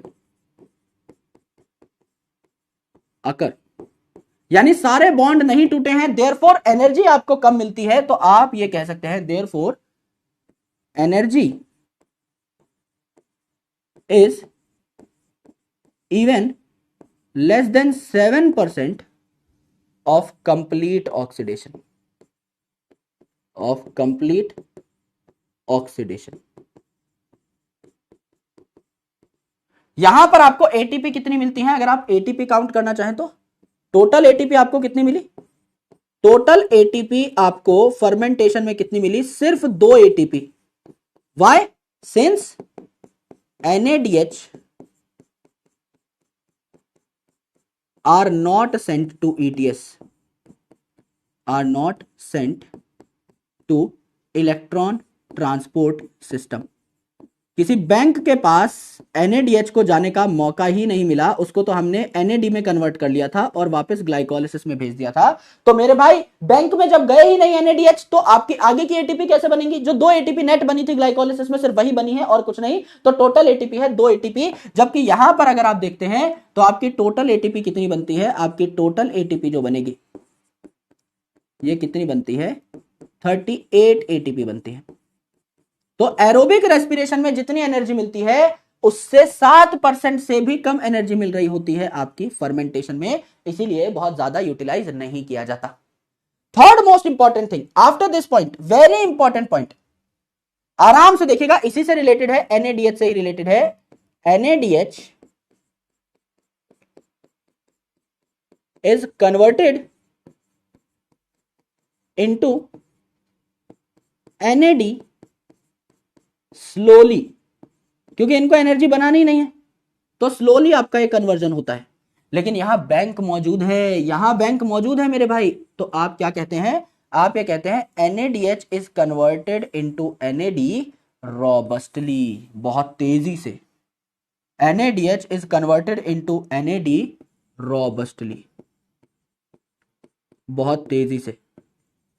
देयरफॉर मोर एटीपी फॉर्म्ड, इसीलिए इनसे हम एटीपी भी निकाल सकते हैं, क्योंकि ये वाला काम कहां हो रहा है, NADH जो है कहां जा रहे हैं, दे गो इन बैंक, दे गो इन इलेक्ट्रॉन ट्रांसपोर्ट सिस्टम, दे गो इन इलेक्ट्रॉन ट्रांसपोर्ट सिस्टम। तो इनकी तोड़ फोड़ बढ़िया तरीके से होती है और इनसे एटीपी निकाल ली जाती है, ये हम लोगों ने देखा। यानी मेरे भाई हम लोगों ने यहां पर कंप्लीट डिस्कशन कर ली है फर्मेंटेशन की as well as aerobic respiration की। आराम से मेरी बात सुनिएगा, मैंने यहां पर कहा कि फर्मेंटेशन अनएरोबिक कंडीशन में होगी जब ऑक्सीजन नहीं है, एरोबिक रेस्पिरेशन नाम ही एरोबिक है तो एरोबिक कंडीशन में होगी जब ऑक्सीजन है। यहां पर गंदी गंदी चीजें बन रही हैं, जैसे लैक्टिक एसिड फर्मेंटेशन में लैक्टिक एसिड, अल्कोहलिक फर्मेंटेशन में अल्कोहल, लेकिन यहां पर खूब सारी एटीपी के साथ बन रहा है वाटर और CO2 जो उतना टॉक्सिक नहीं है। तो यहां गंदे गंदे प्रोडक्ट भी बनते हैं, यहां अच्छे अच्छे प्रोडक्ट बनते हैं। अगर आप देखें तो शराब तो इतनी हानिकारक है कि जो इसको बनाने वाला ऑर्गेनिज्म है ईस्ट, यही 13% शराब की कंसंट्रेशन पे खुद को ही मार डालता है। यहां अगर आप देखें फर्मेंटेशन में तो इनकंप्लीट ऑक्सीडेशन होगी तो कम एनर्जी निकलती है, तो आपकी एरोबिक रेस्पिरेशन के कंपैरिजन में 7% से भी कम एनर्जी यहां निकलती है और यहां ज्यादा एनर्जी निकल रही होती है। 38 एटीपी यहां निकल रही है फर्मेंटेशन में सिर्फ 2 एटीपी, क्योंकि जो NADH है यहां एनर्जी बनाने में, एटीपी बनाने में यूज नहीं आ रहे, स्लोली NAD में कन्वर्ट हो जा रहे हैं, जबकि यहां पर रॉबस्टली NAD में कन्वर्ट हो रहे हैं, एटीपी बनाने के काम आ रहे हैं। ये बातें आप सभी को समझ में आई, ये बातें आप सभी को समझ में आ गई मेरे भाई, झटपट बताओ, फटफट बताओ। This is overall your fermentation. Fermentation के साथ साथ एरोबिक रेस्पिरेशन के कुछ पॉइंट्स को भी हमने यहां पर लपेट दिया है। ओवरऑल हमने ये जो ऊपर वाला पार्ट है इसको अभी तक कवर किया है, ठीक है। तो CO2 कहां निकली, अगर मैं आपसे पूछूं CO2 कहां निकली, कौन सी फर्मेंटेशन में CO2 निकली है, बताइए एक बार सर, कौन सी फर्मेंटेशन में CO2 निकली है, अल्कोहलिक फर्मेंटेशन में CO2 निकली है। यहां तो CO2 निकलने की जगह ही नहीं थी, लैक्टिक एसिड फर्मेंटेशन में CO2 निकलने की जगह नहीं थी। इस चीज को लिंक करो microbes in human welfare chapter से, सब पढ़ के आए हुए हो। आपको कहा जाता है कि जब आप इडली डोसा बनाते हो तो वो जो डो है ना, जो इडली डोसा के लिए आपने चावल को जो पीसा है, वो जो डो है उसकी पफ्ड अप अपीयरेंस आती है। जो आपने मैदा को गूंथ लिया है मेरे भाई अलग अलग चीजें बनाने के लिए, भटूरे बनाने के लिए, उसकी भी पफ्ड अप अपीयरेंस आती है। क्यों आती है, क्योंकि उसमें CO2 इवॉल्व हो रही होती है। वो CO2 इवॉल्व होती है कौन सी फर्मेंटेशन की वजह से, सर अल्कोहलिक फर्मेंटेशन की वजह से। जब मैं microbes in human welfare chapter पढ़ाऊंगा तो मैं याद दिलाऊंगा ये बात कि मेरे भाई जो डो है इडली डोसा का, जो डो है आपका ब्रेड बनाने का, वो फूला फूला सा दिखाई देता है, किसकी वजह से, अल्कोहलिक फर्मेंटेशन की वजह से, क्योंकि उसी में CO2 रिलीज हो रही है, बाकी में तो CO2 है ही नहीं। लैक्टिक एसिड फर्मेंटेशन में तो CO2 है ही नहीं। तो कोई पूछे कौन से फर्मेंटेशन की वजह से डो फूला फूला दिख रहा है, अल्कोहलिक फर्मेंटेशन, बाकी जगह तो ये काम होता ही नहीं है, सिंपल सी बात है। यस, तो it gives puffed up appearance to dough, ऐसा लिख भी सकते हो यहां पे। अगर जगह है तो, नहीं है तो छोड़ दो क्योंकि ये तो आगे चैप्टर में आएगा ही। It gives puffed up appearance to dough, सूजा सूजा, रेमो डी सूजा बना देता है puffed up appearance to dough. Idli dosa का जो डो है, ब्रेड का जो डो है, उसको सूजा कौन देता है? आपका ये वाला CO2, जो कि बन रहा है अल्कोहलिक फर्मेंटेशन में और कहीं नहीं। इतनी बात समझ में आ गई है मेरे भाइयों को? फेट ऑफ पाइरुवेट समझ में आ गया है? यस। क्या हम एनसीईआरटी पढ़ सकते हैं और सवालों का सिलसिला शुरू कर सकते हैं? यस, आराम से देखिए। इन फर्मेंटेशन में इनकंप्लीट ऑक्सीडेशन होती है ग्लूकोज की, क्योंकि सारे के सारे बॉन्ड नहीं टूटे हैं। अल्कोहल जो 2 कार्बन का है उसमें भी बॉन्ड रह गया है, और लैक्टिक एसिड 3 कार्बन का है उसके बीच में भी बॉन्ड रह गए हैं, तो कार्बन कार्बन बॉन्ड सारे टूटे नहीं है। एनारोबिक कंडीशन में आपका क्या होता है? ये जो पाइरुवेट है ये फर्मेंटेशन दिखाता है। तो अगर आप देखें एंजाइम्स लगते हैं जब आप अल्कोहल बना रहे होते हैं, तो पहले आप एसिटल्डिहाइड बनाएंगे, तो पायरुविक एसिड में से आप CO2 निकालेंगे तो डीकार्बोक्सिलेज एंजाइम लगा, उसके बाद अल्कोहल डिहाइड्रोजनेज एंजाइम लगता है, इससे आपका क्या बन जाता है? अल्कोहल बन जाता है। इसके अलावा अगर आप मसल्स की बात करें, हमारी मसल्स में ड्यूरिंग एक्सरसाइज जब ऑक्सीजन की कमी हो जाती है, ऑक्सीजन की मात्रा इनएडिक्वेट हो जाती है, तो लैक्टिक एसिड बनने लगता है, इसमें एंजाइम लगता है लैक्टेट डिहाइड्रोजनेज। और इन दोनों केसेस में ही जो NADH आपने ग्लाइकोलिसिस में बनाया था, ये क्या हो जाएगा? ये आपका NAD बना लेगा। इट इज ऑक्सीडाइज्ड, क्योंकि आप इससे हाइड्रोजन हटा रहे हैं, राइट? तो आपका ये क्या हो जाएगा? ऑक्सीडाइज हो जाएगा, NAD बना लेगा इन बोथ द प्रोसेस। तो स्लोली NAD बनता है, तो कोई एनर्जी जनरेशन में ये काम नहीं आता। In both lactic acid and alcoholic fermentation बहुत ज्यादा एनर्जी रिलीज नहीं होती। एरोबिक रेस्पिरेशन में जो एनर्जी रिलीज होती है उसके 7% से भी कम एनर्जी यहां पर रिलीज हो रही होती है। ATP बनाने के काम नहीं आ रही होती एनर्जी, टोटल 2 ही ATP बनते हैं ग्लाइकोलिसिस वाली। और यहां गंदे गंदे प्रोडक्ट भी बनते हैं, जैसे कि आपका अल्कोहलिक फर्मेंटेशन में अल्कोहल बना। इसके अलावा अगर आप देखें तो ईस्ट जो कि अल्कोहल बनाते हैं, ये खुद को ही 13% अल्कोहलिक कंसंट्रेशन होने पर मार लेते हैं। और उसके अलावा आपका लैक्टिक एसिड जो है ये भी कोई अच्छा प्रोडक्ट नहीं है। तो ग्लूकोज से जब आपने पायरुविक एसिड बनाया, ये जो आपके स्टेप्स हुए, दीज आर ग्लाइकोलिसिस। तो ग्लाइकोलिसिस में NAD का NADH बनता है, 2 NADH बन रहे थे, आपको पता है। जब आपका पायरुविक एसिड लैक्टिक एसिड में कन्वर्ट होगा, 3 कार्बन का पायरुविक एसिड जब 3 कार्बन के लैक्टिक एसिड में कन्वर्ट होगा, तो कोई CO2 नहीं निकलेगी। ये जो NADH है ये दोबारा से NAD बना बैठेगा, जिससे दोबारा ग्लाइकोलिसिस में एंटर कर सके, दोबारा आपका पूरा का पूरा प्रोसेस चल सके। एंड पायरुविक एसिड जब अल्कोहल बनाएगा, तो अल्कोहल बनाने से पहले बनेगा एसिटल्डिहाइड, एंड उसके बाद मेरे भाई NADH जो है यहां भी NAD में कन्वर्ट हो जाएगा कि दोबारा से ग्लाइकोलिसिस में जा सके। तो दोनों ही केसेस में जो NADH है ये बैंक में नहीं गए, यानी इन्होंने कोई एडिशनल ATP नहीं बनाई। तो इस पायरुविक एसिड के बनने के बाद यहां तक भी कोई ATP नहीं बनी, यहां तक भी कोई ATP नहीं बनी। ग्लाइकोलिसिस के दौरान जो 2 ATP बनी थी वही नेट ATP है, वही टोटल ATP है। ये जो NADH थे किसी काम नहीं आए, ये बैंक में नहीं गए, इन्होंने कोई एडिशनल ATP नहीं बनाई। ये बात हम लोग अच्छे तरीके से जान गए। यस, एरोबिक रेस्पिरेशन जो है मेरे भाई, यहां पर आपकी कंप्लीट ऑक्सीडेशन होगी, तो 6 कार्बन का ग्लूकोज है तो आपके 6 CO2 रिलीज हो जाएंगे। इसके अलावा आपका वाटर रिलीज हो जाएगा, एंड खूब सारी एनर्जी जो कि मैंने आपको बताया है 38 ATP वो भी रिलीज हो जाएंगी। ये आपने देखा। एरोबिक रेस्पिरेशन अभी हमने पढ़ी नहीं है, तो इसको हम अभी के लिए छोड़ देते हैं और कुछ सवाल सॉल्व कर लेते हैं अभी तक हमने जितनी बात करी है उस बेसिस पे। ठीक है, आइए मेरे भाई कुछ सवाल सॉल्व कर लेते हैं। ठीक है, देखो अब मैं सिंपल सिंपल सवाल सॉल्व करा दूं, आपको मजा नहीं आएगा, मुझे भी मजा नहीं आएगा।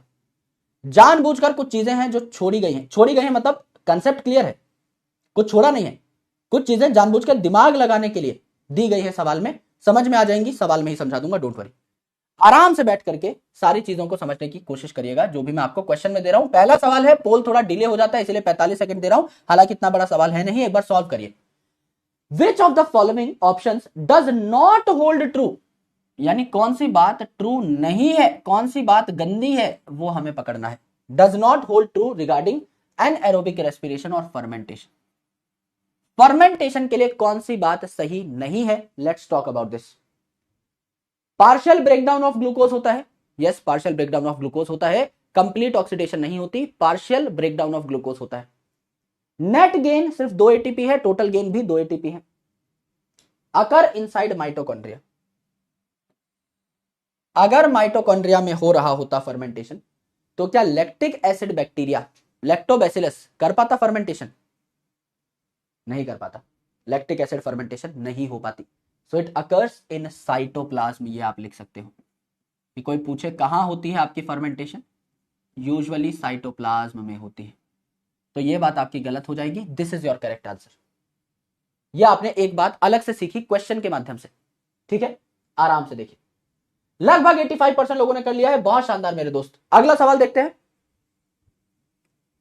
ठीक है। 45 सेकंड का टाइम ले लीजिए। असर्शन रीजन है, थोड़ा समझाता हूं इसको। Choose the correct option. Assertion दिया हुआ है fermentation is the incomplete oxidation of glucose into lactic acid और इथेनॉल, ठीक है। लैक्टिक एसिड और इथेनॉलिक फर्मेंटेशन दोनों के बारे में बता दिया है। Fermentation takes place under anaerobic condition in prokaryotes only. ये बड़ा आसान सवाल है। ओनली वालों की तो बैंड बजाना बहुत ही आसान होता है। यानी असर्शन तो ठीक है कि फर्मेंटेशन जो है इसमें इनकंप्लीट ऑक्सीडेशन होती है। कंप्लीट आपका हर कार्बन कार्बन बॉन्ड नहीं टूट रहा है, तो ये बात तो करेक्ट है। लैक्टिक एसिड और इथेनॉलिक फर्मेंटेशन दोनों का रेफरेंस दे दिया है, ये बात भी करेक्ट है। फर्मेंटेशन क्या सिर्फ प्रोकैरियोट में होती है? नहीं भैया, अल्कोहलिक फर्मेंटेशन कहां पर हो रही है? ईस्ट में, जो कि एक फंगस है यानी यूकैरियोट है। आपकी बॉडी में, आपके मसल सेल्स में भी तो लैक्टिक एसिड फर्मेंटेशन हो रही है, यानी आप भी तो यूकैरियोट हो। तो जाहिर सी बात है, पहली बात तो करेक्ट है, दूसरी गलत है। Assertion is true but reason is false. यहां भी क्या आ जाएगा? उत्तर आपका सी आ जाएगा।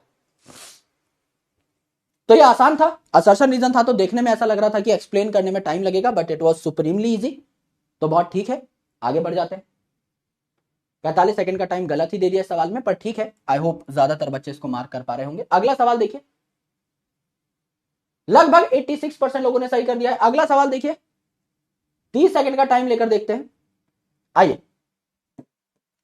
सवाल में पूछा गया है consider the following statement and select the option that correctly fills the blank.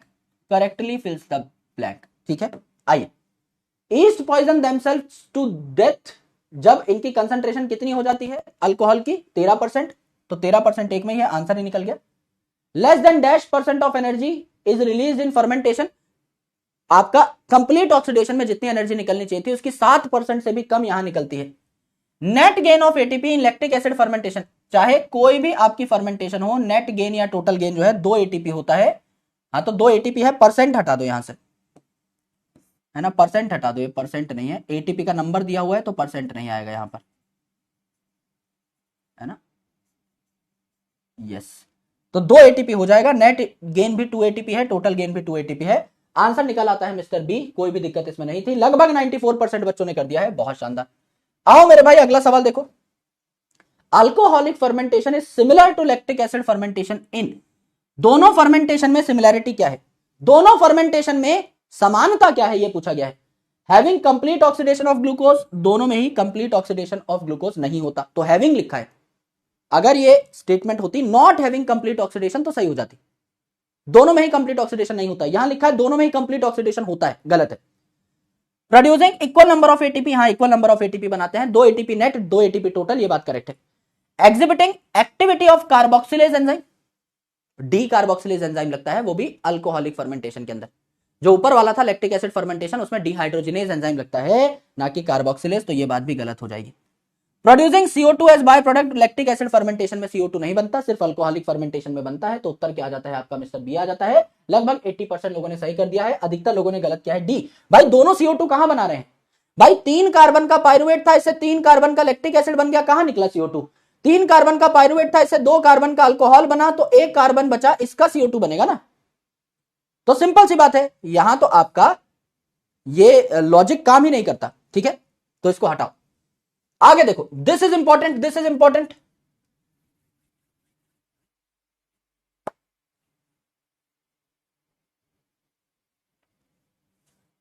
ठीक है,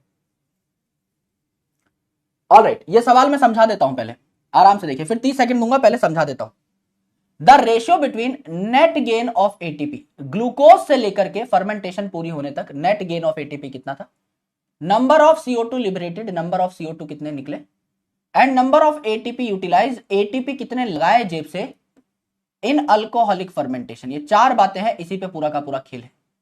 जर्नी कैसी है? ग्लूकोज से लेके अल्कोहल तक, जर्नी पूरी है ग्लूकोज से लेके अल्कोहल तक। तो जब भी आपको कोई भी ऐसा सवाल दिया जाए कि बोला कि बताओ भाई इस प्रोसेस में कितने एटीपी बने, तो एक ग्लूकोज का रेफरेंस लेना है हमेशा।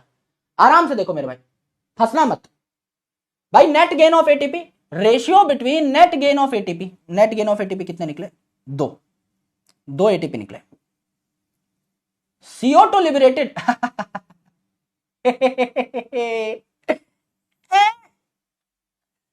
And ATP utilised.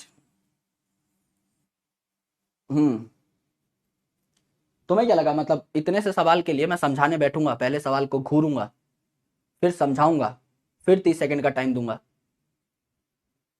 10% भी नहीं आएगा पुल। एक ग्लूकोज के रेफरेंस में बोला है, एक ग्लूकोज से कितने पायरुवेट बनेंगे सर? 2 पायरुवेट से कितने अल्कोहल बनेंगे सर? 2। बचे हुए एक एक जो कार्बन निकलेंगे, तो 2 पायरुवेट से एक एक कार्बन निकला तो कितने कार्बन निकले? 2। खुद ही समझ में आ गया होगा ना भाई, इसमें समझाने का थोड़ी है कुछ। कितने लोगों को गलती का एहसास हो गया है, बस मुझे ये बता दो इन द चैट सेक्शन में। एक ग्लूकोज के रेफरेंस में अगर लोगे, आओ मेरे भाई थोड़ा सा हकीकत से वाकिफ करा देता हूं तुमको। आइए, इज्जत के चिथड़े अभी उड़ा देते हैं, जरा सा रुकिए, सब्र करिए। यह आपके पास एक ग्लूकोज है 6 कार्बन का। इस 6 कार्बन के ग्लूकोज को मैंने तोड़ा तो बना 3 कार्बन का एक पायरुवेट, 3 कार्बन का एक पायरुवेट। इस पायरुवेट को जब तोड़ा तो बना 2 कार्बन का अल्कोहल, एक CO2 निकली। इसको जब तोड़ा तो 2 कार्बन का एक अल्कोहल, एक CO2 निकली। तो टोटल एक ग्लूकोज से कितनी CO2 निकली सर? 2। करेक्ट। तो CO2 कितनी निकली? यहां तो मैं एक पायरुवेट के रेफरेंस में बना रहा हूं ना, इंटू 2 कर दोगे ना, हर चीज में इंटू 2 करना है मेरे भाई, कैसे भूल गए हो? तो यहां पर आपके 2 CO2 निकले, 2 CO2 निकले। कितनी एटीपी बनी? एक ग्लूकोज को जब आप ग्लाइकोलिसिस में भेजते हो 2 एटीपी बनी, तो एटीपी भी तो एक ग्लूकोज के रेफरेंस में काउंट की थी, 2 एटीपी बनी। लगी कितनी एटीपी? ग्लाइकोलिसिस में फर्स्ट और थर्ड स्टेप पे एक एटीपी लगी थी, 2 एटीपी लगी, 2 एटीपी नेट बनी, 2 CO2 निकले, बात खत्म। तो 2:2:2, तो आपका यहां पर हो जाएगा 1:1:1 फॉर 1 ग्लूकोज। चमका कि नहीं चमका? झटपट बताओ, है ना? आओ मेरे भाई, तो बहुत कुछ देखना रहता है। अभी तो पहुंचोगे क्रैब साइकिल में, जब करोगे न्यूमेरिकल उसके तो आइडिया लग जाएगा। लगभग 17% बच्चों ने सही किया है। That's fine, that's completely fine. यही गलती करा दूंगा तो पेपर में गलती नहीं होगी, दैट्स कंप्लीटली फाइन। ये सवाल ही ऐसा था तो टेंशन लेने की जरूरत नहीं है, है ना? पर इसको नोट कर लेना, इसको मार्क कर लेना। ये सवाल अगर कोई पूछ ले, always take reference of 1 glucose for 1 glucose. अगर आपको नहीं दिया है कोई रेस्पिरेटरी सबस्ट्रेट, हमेशा एक ग्लूकोज मान के चलोगे, ये आपका थंब रूल होना चाहिए, ठीक है जी। अनटिल अनलेस आपको बोला हो कि 1 पायरुवेट के लिए, 3 पायरुवेट के लिए, 5 पायरुवेट के लिए, या तो सवाल में दिया होगा, नहीं दिया है तो एक ग्लूकोज स्टैंडर्ड मान के चलते हो, ठीक है। आ जाओ मेरे भाई, अगला सवाल देखिए, फटाफट बताइए। ये तो आसानी से कर ले जाओगे यार, इसमें तो कुछ है ही नहीं। ऐसा कौन सा प्रोसेस है जहां CO2 रिलीज नहीं होता? कौन सा प्रोसेस है जिसमें CO2 रिलीज नहीं होता है? लैक्टिक एसिड फर्मेंटेशन, 3 कार्बन के पायरुवेट से 3 कार्बन का लैक्टेट बना दिया, नहीं होता है। एरोबिक रेस्पिरेशन में तो कंप्लीट ऑक्सीडेशन होती है मेरे भाई, 6 CO2 रिलीज होते हैं। एरोबिक रेस्पिरेशन में 6 CO2 रिलीज होते हैं। अल्कोहलिक फर्मेंटेशन में 3 कार्बन का पायरुवेट था, उससे 2 कार्बन के अल्कोहल बनी और 1 CO2 रिलीज हुआ। सिर्फ लैक्टिक एसिड फर्मेंटेशन में CO2 रिलीज नहीं होता है, ये भी हम लोगों ने देख लिया, जान लिया अच्छे तरीके से, ठीक है। तो उत्तर क्या हो गया आपका? मिस्टर ए हो गया। वेरी इजी क्वेश्चन, डायरेक्ट सवाल था, तो आई डोंट थिंक इसमें कोई फंसेगा, कोई भी हमारा भाई बंधु आज फंसेगा नहीं। यस, आ जाओ मेरे भाई, आज जल्दी छुट्टी कर दीजिएगा। कर देंगे मेरे भाई, अभी तो बहुत टाइम है हमारे पास। हाँ 20 मिनट बचे हुए हैं, अभी है टाइम, है ना? आ जाओ, पहले कुछ सवाल तो करो, मजा आ रहा है। 90% लोगों ने कर दिया है। अगले सवाल देखो।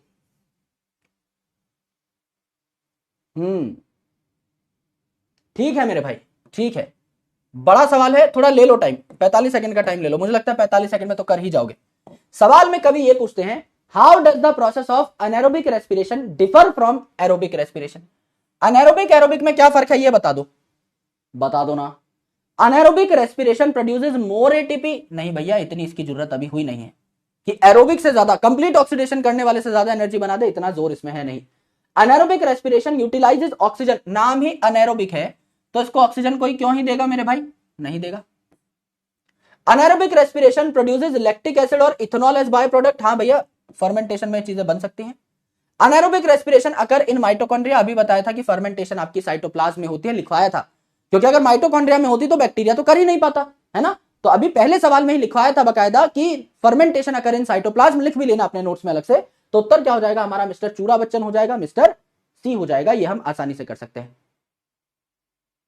ठीक है। अब ये सवाल एरोबिक रेस्पिरेशन का है, तो ये सवाल हम अभी नहीं कर पाएंगे, तो 8th वाले को छोड़ देते हैं। अभी हमारा आंसर क्या हो जाएगा, मिस्टर सी हो जाएगा। इस 8th वाले को हम अभी छोड़ देते हैं 92%। बाकी करने को कर भी सकते हैं। Glycolysis occur in dash and produces dash, ठीक है। ग्लाइकोलिसिस से क्या बनता है पता लगा लेंगे। Which in presence of oxygen enter into dash, यानी एरोबिक रेस्पिरेशन कहां होती है, कर ले जाएंगे। लॉजिक है हमारे पास, हम जानते हैं भाई।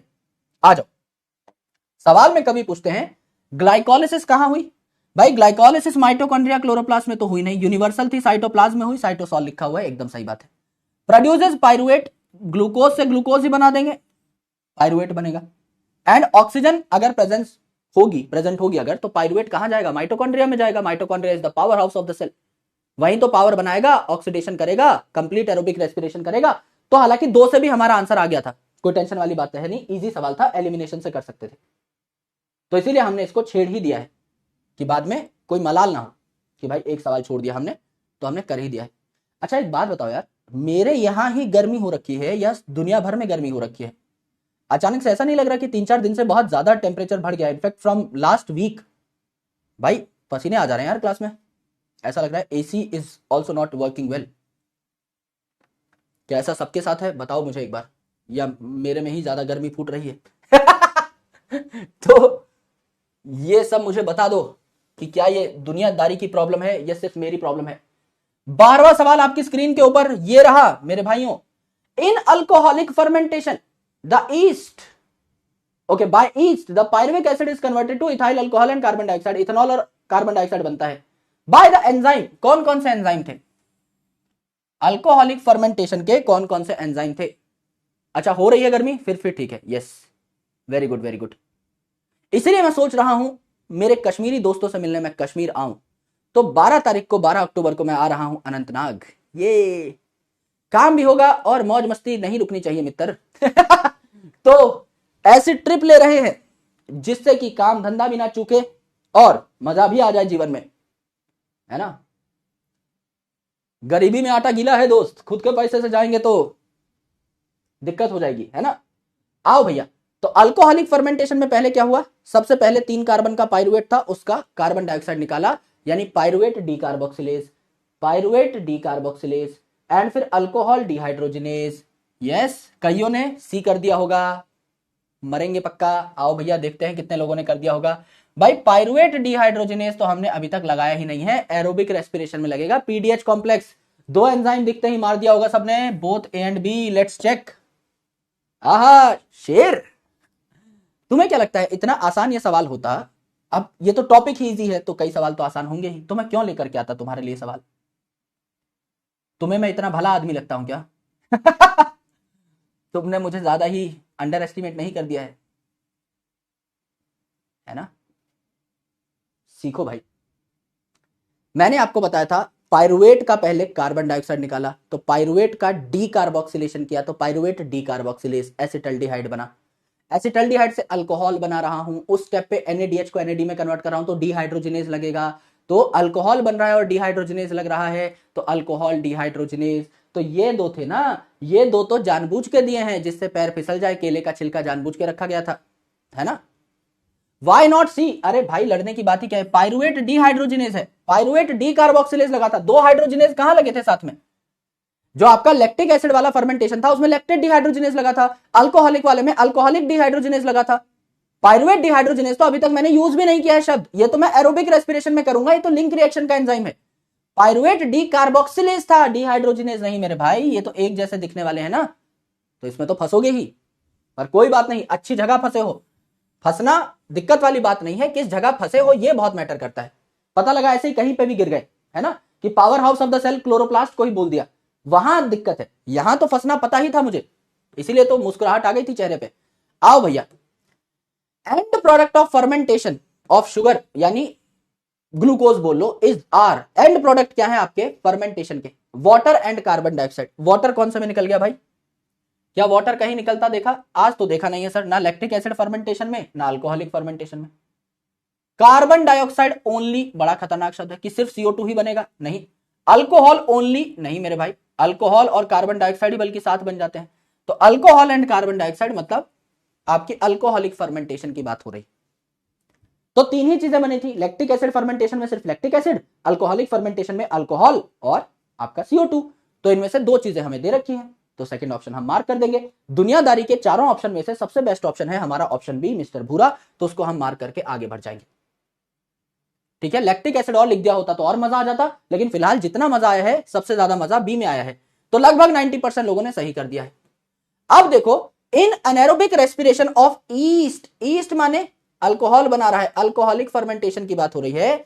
सो in anaerobic respiration of yeast oxygen is given out, क्या ऑक्सीजन निकलता है? सर CO2 और अल्कोहल बनते हैं तो ऑक्सीजन नहीं निकलता। Carbon dioxide is given out, carbon dioxide निकलता है। Carbon dioxide is taken in, carbon dioxide लगता नहीं है। Oxygen is taken in, anaerobic process है तो ऑक्सीजन लगेगा कैसे? तो उत्तर यहां भी आ गया मिस्टर बी, मिस्टर भूरा। जब आपकी अल्कोहलिक फर्मेंटेशन होती है तो CO2 निकल रहा होता है, लगता नहीं है। यस, तो इसीलिए उत्तर हो जाता है mister B, that becomes the right answer, mister Bhura becomes the right answer. Correct है, एकदम करेक्ट है गुरुदेव, कोई टेंशन नहीं। पायरुविक एसिड को एसिटाइल कोएंजाइम में करेंगे तो ये नहीं कर पाओगे अभी आप, है ना, लगभग 92%। कमाल मेरे भाई, तो ये सवाल अभी आप नहीं कर पाओगे, इसको छोड़ दे रहा हूं मैं, है ना, 11th अभी आपके बस का नहीं है। ये सवाल मैं करा देता हूं क्योंकि इसका फॉन्ट काफी छोटा है, सो मेरे को आइडिया नहीं है आप कर पाओगे नहीं। अगर आप देख पा रहे हो इस सवाल को तो एक बार करने की कोशिश करो। ग्लूकोज में ग्लाइकोलिसिस हुई, बना ए जो है अगर ऑक्सीजन प्रेजेंट है तो क्रैब साइकिल में जाएगा और बनाएगा बी। अगर ऑक्सीजन प्रेजेंट नहीं है तो फर्मेंटेशन करेगा बैक्टीरिया में C टाइप का और ईस्ट में D टाइप का। तो ABCD क्या है ये बताना है। अगर ग्लाइकोलिसिस हुई है तो A बनेगा, यानी क्या बनेगा आपका पायरुवेट बनेगा, तो पायरुवेट बनेगा। 3 में पायरुवेट है, कार्बन डाइऑक्साइड नहीं बना, ठीक है, तो एक एलिमिनेट हो गया। अगर फर्मेंटेशन की बात हुई तो बैक्टीरिया में होता है लैक्टिक एसिड फर्मेंटेशन, ईस्ट में होता है अल्कोहलिक फर्मेंटेशन, तो यह है lactic acid and alcoholic fermentation. तो यहां पे हो गया है डी है अल्कोहलिक फर्मेंटेशन, तो इथाइल अल्कोहल और कार्बन डाइऑक्साइड बनेगा, लैक्टिक एसिड नहीं बनेगा, कार्बन डाइऑक्साइड एंड वाटर नहीं बनेगा, पहले ही एलिमिनेट हो गए, तो उत्तर आ जाएगा बी। सी है आपका लैक्टिक एसिड, ठीक है, और बी है carbon dioxide and water, complete oxidation होगी तो कार्बन डाइऑक्साइड एंड वाटर। अगर दिख रहा था तो बहुत अच्छी बात है, I am not very sure कि दिख रहा होगा या नहीं, इसीलिए मैंने जानबूझ के इसको साइड में रखा है। मतलब भैया ग्लाइकोलिसिस से ग्लूकोज ने क्या बनाया, पायरुविक एसिड। पायरुविक एसिड को अगर आप ऑक्सीजन दे दोगे तो कंप्लीट ऑक्सीडेशन करेगा, CO2 वाटर और ATP बनाएगा, बहुत सारी 38 ATP बनाएगा। और अगर इसको आप अल्कोहलिक फर्मेंटेशन में भेजते हो तो अल्कोहल और CO2 बनाएगा, अगर लैक्टिक एसिड फर्मेंटेशन में भेजते हो तो लैक्टिक एसिड बनाएगा। सिंपल सी बात है, वही पूछा हुआ है, यानी हमने जो पहली स्लाइड पढ़ी थी वही सेम स्लाइड यहां पर पूछ ली गई है। आ जाओ मेरे बंधु, मेरे दोस्त, let's check the doubts. Bhumika, doctor Babu, Mahak, बड़े डॉक्टर साहब, Lavanya, Aryan, doctor Ankan, Sarthak, Munnu Khan and Sajid are in top ranks, सभी को बहुत बहुत बधाई। यहां तक की बात अगर समझ में आ गई है मेरे भाई तो एक बार झटपट तुनिक तुनिक कर डालो, लाल कलर से चैट सेक्शन को भर डालो और एरोबिक रेस्पिरेशन अगले में स्टार्ट कर देंगे। अब वादा किया है तो निभाना पड़ेगा, जल्दी छोड़ने का वादा था तो ठीक है छोड़ देते हैं। यस, तुम्हारा हाथ नहीं छोड़ रहा हूं, सिर्फ आज के लिए तुम्हें छोड़ रहा हूं थोड़ा सा जल्दी। यस, अराउंड 12 मिनट पहले तुम्हारी छुट्टी कर दे रहा हूं। I guess this is ample. सारे के सारे बहुत खतरनाक लोग जो हैं टॉप कर रहे हैं। डॉक्टर बाबू, बाबू यार, Babu is being a topper from a lot of sessions, तो मेरे बाबू को बधाई, वेरी गुड, है ना। आओ बाबू बनो तो ऐसा बनो, वरना ना ही बनो। देखते हैं क्या रीसेंट डाउट में तबाही मचाई हुई है आज तुम लोगों ने, let's check. Please help me sir. Mahim भाई कैसे हेल्प करनी है एक बार बताना मुझे, जरूर टैग करना। अगले जन्म मोहे पेड़ ही की जो, हाँ मेरे भाई मस्त जीवन है, एक जगह पर खड़े रहो, मस्त आराम से CO2 लो, ऑक्सीजन छोड़ो, ऐश काटो, और लोग जो है तुम्हें वाहवाही भी देंगे। एनवायरमेंट डे पे सिर्फ हो सकता है वैसे आकर के कोई तुम्हें कुतर ही जाए, लेकिन हाँ एक दिन तुम्हारा आएगा जिस दिन तुम्हें बहुत बधाई मिलेगी, है ना। So keep making organic matter, keep making the environment clean, green Noida, clean Noida बनाते रहो, पेड़ बनो। यस सर, लिखना बाकी है तो लिख लेना मेरे दोस्त, कोई दिक्कत नहीं है ना। वे कलम लिया और लिख ले। वीडियो कॉल प्लीज बाद में करेंगे दोस्त। मॉक टेस्ट एनालिसिस करो, very good. I am second, very good, congrats. Sir di और बिस सेम होता है क्या? क्या बात पूछी है यार, क्या बात पूछी है, ये आया कोई शेर, कोई मर्द पैदा हो गया है बैच के अंदर। आओ मेरे भाई, डाई और बिस सेम होता है क्या? मैं आपको एक नाम बताता हूं, फ्रक्टोज 1,6 बिस फॉस्फेट। अगर मैं इसी को लिख दूं फ्रक्टोज 1,6 डाइफॉस्फेट, तो बताओ ये सेम है या डिफरेंट है? ये मेरे भाई का सवाल है और बहुत बेहतरीन सवाल है। ठीक है, इसको एक बार बंद कर देता हूं खिड़की को और आपके लिए पोल लगा देता हूं। अच्छा सवाल है, इसीलिए मैं पोल कराना चाह रहा हूं। 1 और 2 में से बताओ ये सेम है कि डिफरेंट है। केमिस्ट्री पढ़ते हो, इतना तो पता होना चाहिए, नहीं पता है तो भाई बताएगा, कोई टेंशन वाली बात नहीं है ना भाई। आप अपने लेवल पे मान के चलो कि दोनों के दोनों सेम है। कई जगह पर आपको क्वेश्चन में हो सकता है 1,6 डाइफॉस्फेट लिखा मिले, पीवाईक्यू में भी लिखा मिला है। नीट में ऑलरेडी सवाल आ चुका है जहां डाइफॉस्फेट बोला गया है फ्रक्टोज को, पर एक्चुअल में they are different. Bis phosphate का मतलब क्या होता है? बिस फॉस्फेट का मतलब होता है ये दोनों के दोनों जो फॉस्फेट है डिफरेंट कार्बन पे हैं, डिफरेंट कार्बन पे है, दैट इज बिस फॉस्फेट। अगर ये सेम कार्बन पे होते कि फ्रक्टोज 1 पोजीशन पे ही 2 फॉस्फेट हो जाते तो 1,1 आपका डाइफॉस्फेट हो जाता। तो आप 1 लिखते 1 डाइफॉस्फेट कि एक ही पे डाइफॉस्फेट है, तो it is on same carbon. तो अगर आपको कोई बोले कि ये सेम है कि डिफरेंट, तो ये डिफरेंट है। Biochemically they are different, they are not same. Correct. तो यहां पर मेरे भाई आपका उत्तर क्या आ जाएगा मिस्टर बी अगेन, देख लेते हैं। लगभग 56% लोगों को पता था, बहुत अच्छी बात है। 38% लोगों को नहीं पता था, तो दैट्स व्हाई आई सेड कि it is a very good doubt, क्योंकि कईयों को ये कंफ्यूजन होती है मेरे भाई। तो आई होप ये क्लियर हो गई होगी। आपके लेवल पे इतना डिटेल में आपको नहीं जाना है, दोनों को सेम मान के अपना जीवन बिता सकते हो, कोई प्रॉब्लम नहीं है। यस, और देख लेते हैं दोस्त क्या क्या आया हुआ है। सर आज तो लंका लगा दी आपने, छी छी लानत है मुझ पे। आए समोसा रावत, ये क्या बात हो गई? मतलब मैंने क्या किया है? बढ़िया ही तो पढ़ाया यार, बहुत अच्छे कॉन्सेप्ट दिए हैं, अच्छे सवाल हुए। मतलब ये तारीफ है कि क्या है? मतलब मुझे समझ में नहीं आया। समोसा मेरे भाई हत्थे मत चढ़ जाना, मुझे बड़े पसंद हैं समोसे, है ना, ऐसे मिक्स्ड चटनी में डुबा कर जो है। रिजल्ट सेलिब्रेशन पर दिख मत जाना भाई आसपास।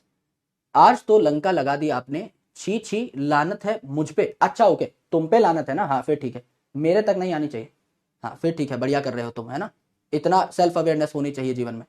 ठीक है, आ जाओ। Sir you have cracked many exams with good rank, the most important thing that you follow. Krish भाई खेला जाए इस पे थोड़ा, आइए मेन बात बताऊं, बहुत मेन बात बताता हूं।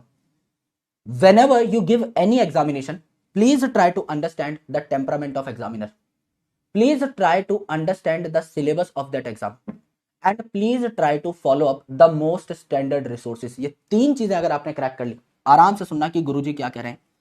पहली बात मैंने कही द टेम्परामेंट ऑफ पेपर, कि ये पेपर क्या डिमांड करता है। जैसे आपसे जो डिमांड है वो है 11वीं 12वीं की नॉलेज।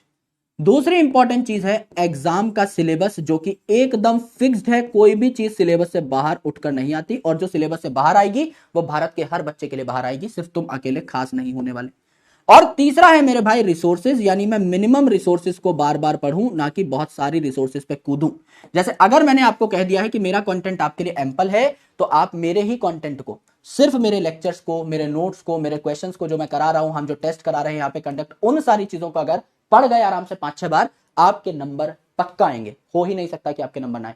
और मेरे भाई यहां पर अगर मैं कह रहा हूं कि एग्जाम का सिलेबस भी बहुत लिमिटेड है, you are giving an examination जो कि बहुत इजी टू क्रैक है, आई एम रियली सॉरी, हो सकता है मुझे इस बात पे गाली पड़े, पर जो सच है वो सच है।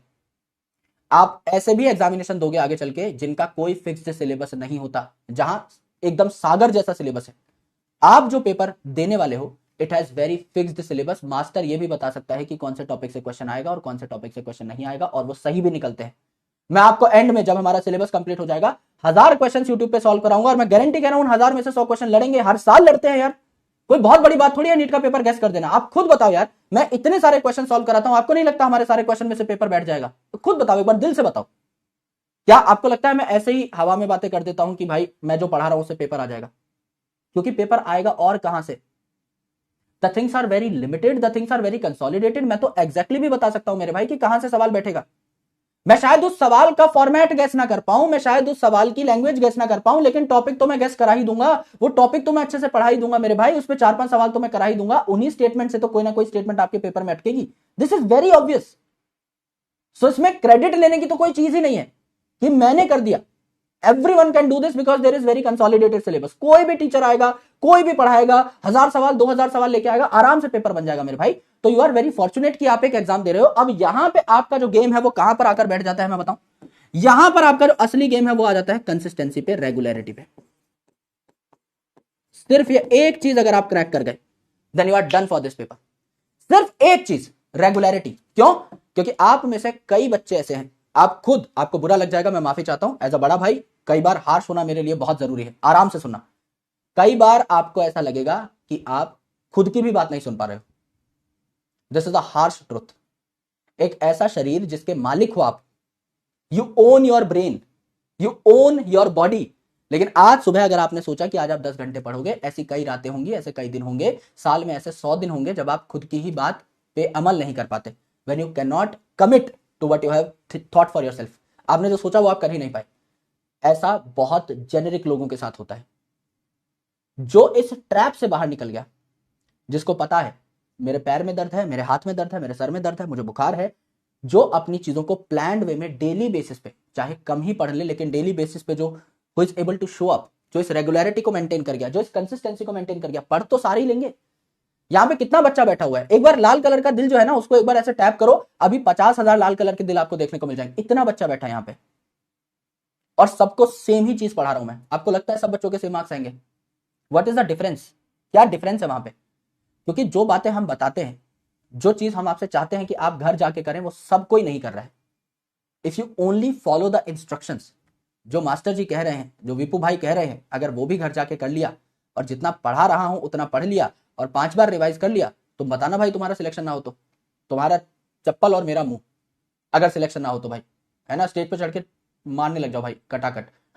ऐसा हो ही नहीं सकता। This is universal truth. किसी भी पेपर को देने जाओगे यही होता है। लिमिटेड किताबें हैं, 10 बार पढ़ो, निकाल ले जाओ। कोई एक्स्ट्रा तरीका थोड़ी है। You need not to become extravagant कि भाई मैं इतना भयंकर एकदम एक्स्ट्रा ऑर्डिनरी कुछ कर दूं कि तब जाके मेरा सिलेक्शन हो जाए। अगर आप 365 दिन पढ़ भी गए जितना पढ़ाया जा रहा है, you are more than done for your selection, trust me on this. क्योंकि लगभग 99% बच्चे ये भी नहीं कर पाएंगे, ये हो ही नहीं सकता। शुरुआत सबकी एक जैसी होती है, अंत सबका एक जैसा नहीं होता। डोपामिन रश शुरू में सबको एक जैसी किक देता है, सब लोग नई कॉपी बनाते हैं, सब लोग पेन खरीद के लेके आते हैं, सब लोग मास्टर की बात सुनते हैं, 10 दिन होमवर्क करते हैं, 11वें दिन आधे से ज्यादा लोग जो है टूट के बिखर जाते हैं और उनको वापस लेके आना on track is very very difficult. क्योंकि उनको पहले खुद को कन्विंस करना पड़ेगा कि मुझे काम करना है। और ये जो सेल्फ कन्विंसिंग वाला पार्ट है ना, ये बहुत मुश्किल होता है। क्योंकि अधिकतर लोग अपनी गलती को एनालाइज ही नहीं करना चाहते। सबको लगता है कि प्रॉब्लम सामने वाले में है, मुझ में नहीं है, बैच ही खराब है, मास्टर ही गंदा पढ़ा रहा है ना। मेरे में तो, मैं तो सर्वगुण संपन्न हूं, मेरे से ज्यादा भौकाली आदमी आज तक पैदा थोड़ी हुआ है इस धरती पे, है ना। मैंने तो अवतार लिया है, पैदा थोड़ी हुआ हूं। तो जो आंख मीच कर अपनी गलती एनालाइज नहीं कर सकता वो सुधार भी नहीं सकता। सुधरना है तो पहले क्लेम करना पड़ेगा कि गलती हो गई है। तो अपनी गलतियों पे काम करो, मौके देती है जिंदगी, अभी मौका है, बहुत वक्त है, भाई खड़ा है साथ, कोई टेंशन है नहीं। लेकिन जिस दिन काम करने लगे, जिस दिन सच में पकड़ लिया कि हाँ दिस इज माय प्रॉब्लम, ये मेरी प्रॉब्लम है, उस दिन उखाड़ ले जाओगे भाई। जहां प्रॉब्लम दिखना बंद हो गई वहां फिर समझ लो भाई there is no growth potential. जिसने आपने ये मान लिया ना, जिसने अपने आपको कि भाई मैं तो बेस्ट हूं, आई एम 100% मुकम्मल आदमी हूं मैं, इससे ऊपर कुछ नहीं हो सकता, बस भगत सिंह और कलाम साहब के बाद मैं ही हुआ हूं धरती पे नया एक विशेष प्राणी, फिर उसमें there is no scope of improvement. वो अपने आप को बेस्ट समझ के बैठ चुका है, उसको लगता है इससे ऊपर कुछ नहीं, तो वहां फिर आप कुछ नहीं कर पाओगे। It is important to understand your mistakes, और वो हर उम्र में हो सकती है। मैं भी अंडरस्टैंड करता हूँ इस चीज को, है ना। मैं समझता हूँ भाई, मैं रात को बैठता हूँ और आत्म मूल्यांकन करता हूँ। I call it deep analysis, I called it self analysis. मैं खुद के साथ बैठ करके बातें करता हूँ और मैं सोचता हूँ कि आज मैंने क्या गलत कर दिया और मैं क्या उसको सही कर सकता था आज, and that makes a better tomorrow. आज जो हो गया वो तो मेरे हाथ में है ही नहीं। आज जो मैं कबाड़ा करके आ गया कहीं, वो तो हो ही गया है, उसके लिए तो मैं सिर्फ माफी मांग सकता हूं अगर मुझसे कोई बहुत भूल चूक हो चुकी है तो। लेकिन कल मैं वो गलती ना करूं, ये हमेशा मेरे हाथ की बात है भाई। ये मैं किसी और पे नहीं टाल सकता, ये मेरी ही प्रॉब्लम है। I need to understand that, I need to fix that if I need to become a better person. Otherwise भाई जिंदगी तो कट ही जाएगी भाई। कुत्ता बिल्ली भी जी रहे हैं जो सड़क पे, जो पाइप में सो रहे हैं मस्त आराम से, कोई ना कोई आके रोटी पानी डाल ही दे रहा है। जिंदगी तो सबकी ही कट जाएगी, काटनी कैसे है ये हमेशा तुम्हारे हाथ में भाई, है ना। And life is too small to die ordinary. आम आदमी के तरीके से मरने के लिए जीवन बहुत छोटा है मेरे भाई, कुछ खास तो बनना पड़ेगा हमें, है ना। मैं भी लगा हुआ हूं तुम्हारे सामने, तुम देखते हो मैं you have seen me grinding hard, you have seen me hustle hard all day long. तो ये तुम्हारी भी रिस्पॉन्सिबिलिटी है भाई कि आम जीवन जी के तो ना मरे, कम से कम कुछ तो खास करें, किसी और की नजर में खास बन जाए, है ना। अब तुम मुझसे इतना प्यार करते हो, तुम्हारी नजर में मैं खास हूं, मेरे लिए यही जीत है। अब तुम भी किसी की नजर में तो कोई वैल्यू बिल्ड करके खास बनोगे ना, किसी की नजर में तो आपको भी सितारा बनना है, तो उसके लिए काम तो करना पड़ेगा। सो ग्राइंड। बहुत ज्यादा ज्ञान हो चुका है आज के लिए, इसलिए मुझे अलविदा कहना पड़ेगा तुम्हें। तो हम लोग यहां पर अभी कल एरोबिक रेस्पिरेशन स्टार्ट करेंगे और क्रैप साइकिल को भी तभी खत्म कर देंगे, छोटा सा टॉपिक है।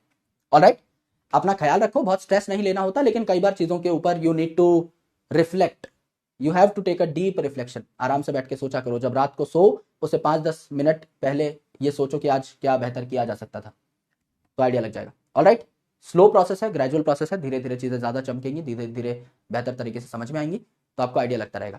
ऑलराइट, चलो भाई, शनिवार को मुलाकात होगी, अपना ख्याल रखो, पढ़ाई करते रहो। क्रैब साइकिल कंप्लीट करेंगे शनिवार को, मंडे को कंप्लीट करेंगे ईटीएस, और उसके बाद अगर आप बोलोगे तो एक रिकॉर्डेड सेशन बना देंगे, एंड अगले हफ्ते हम लोग फोटोसिंथेसिस स्टार्ट कर रहे होंगे।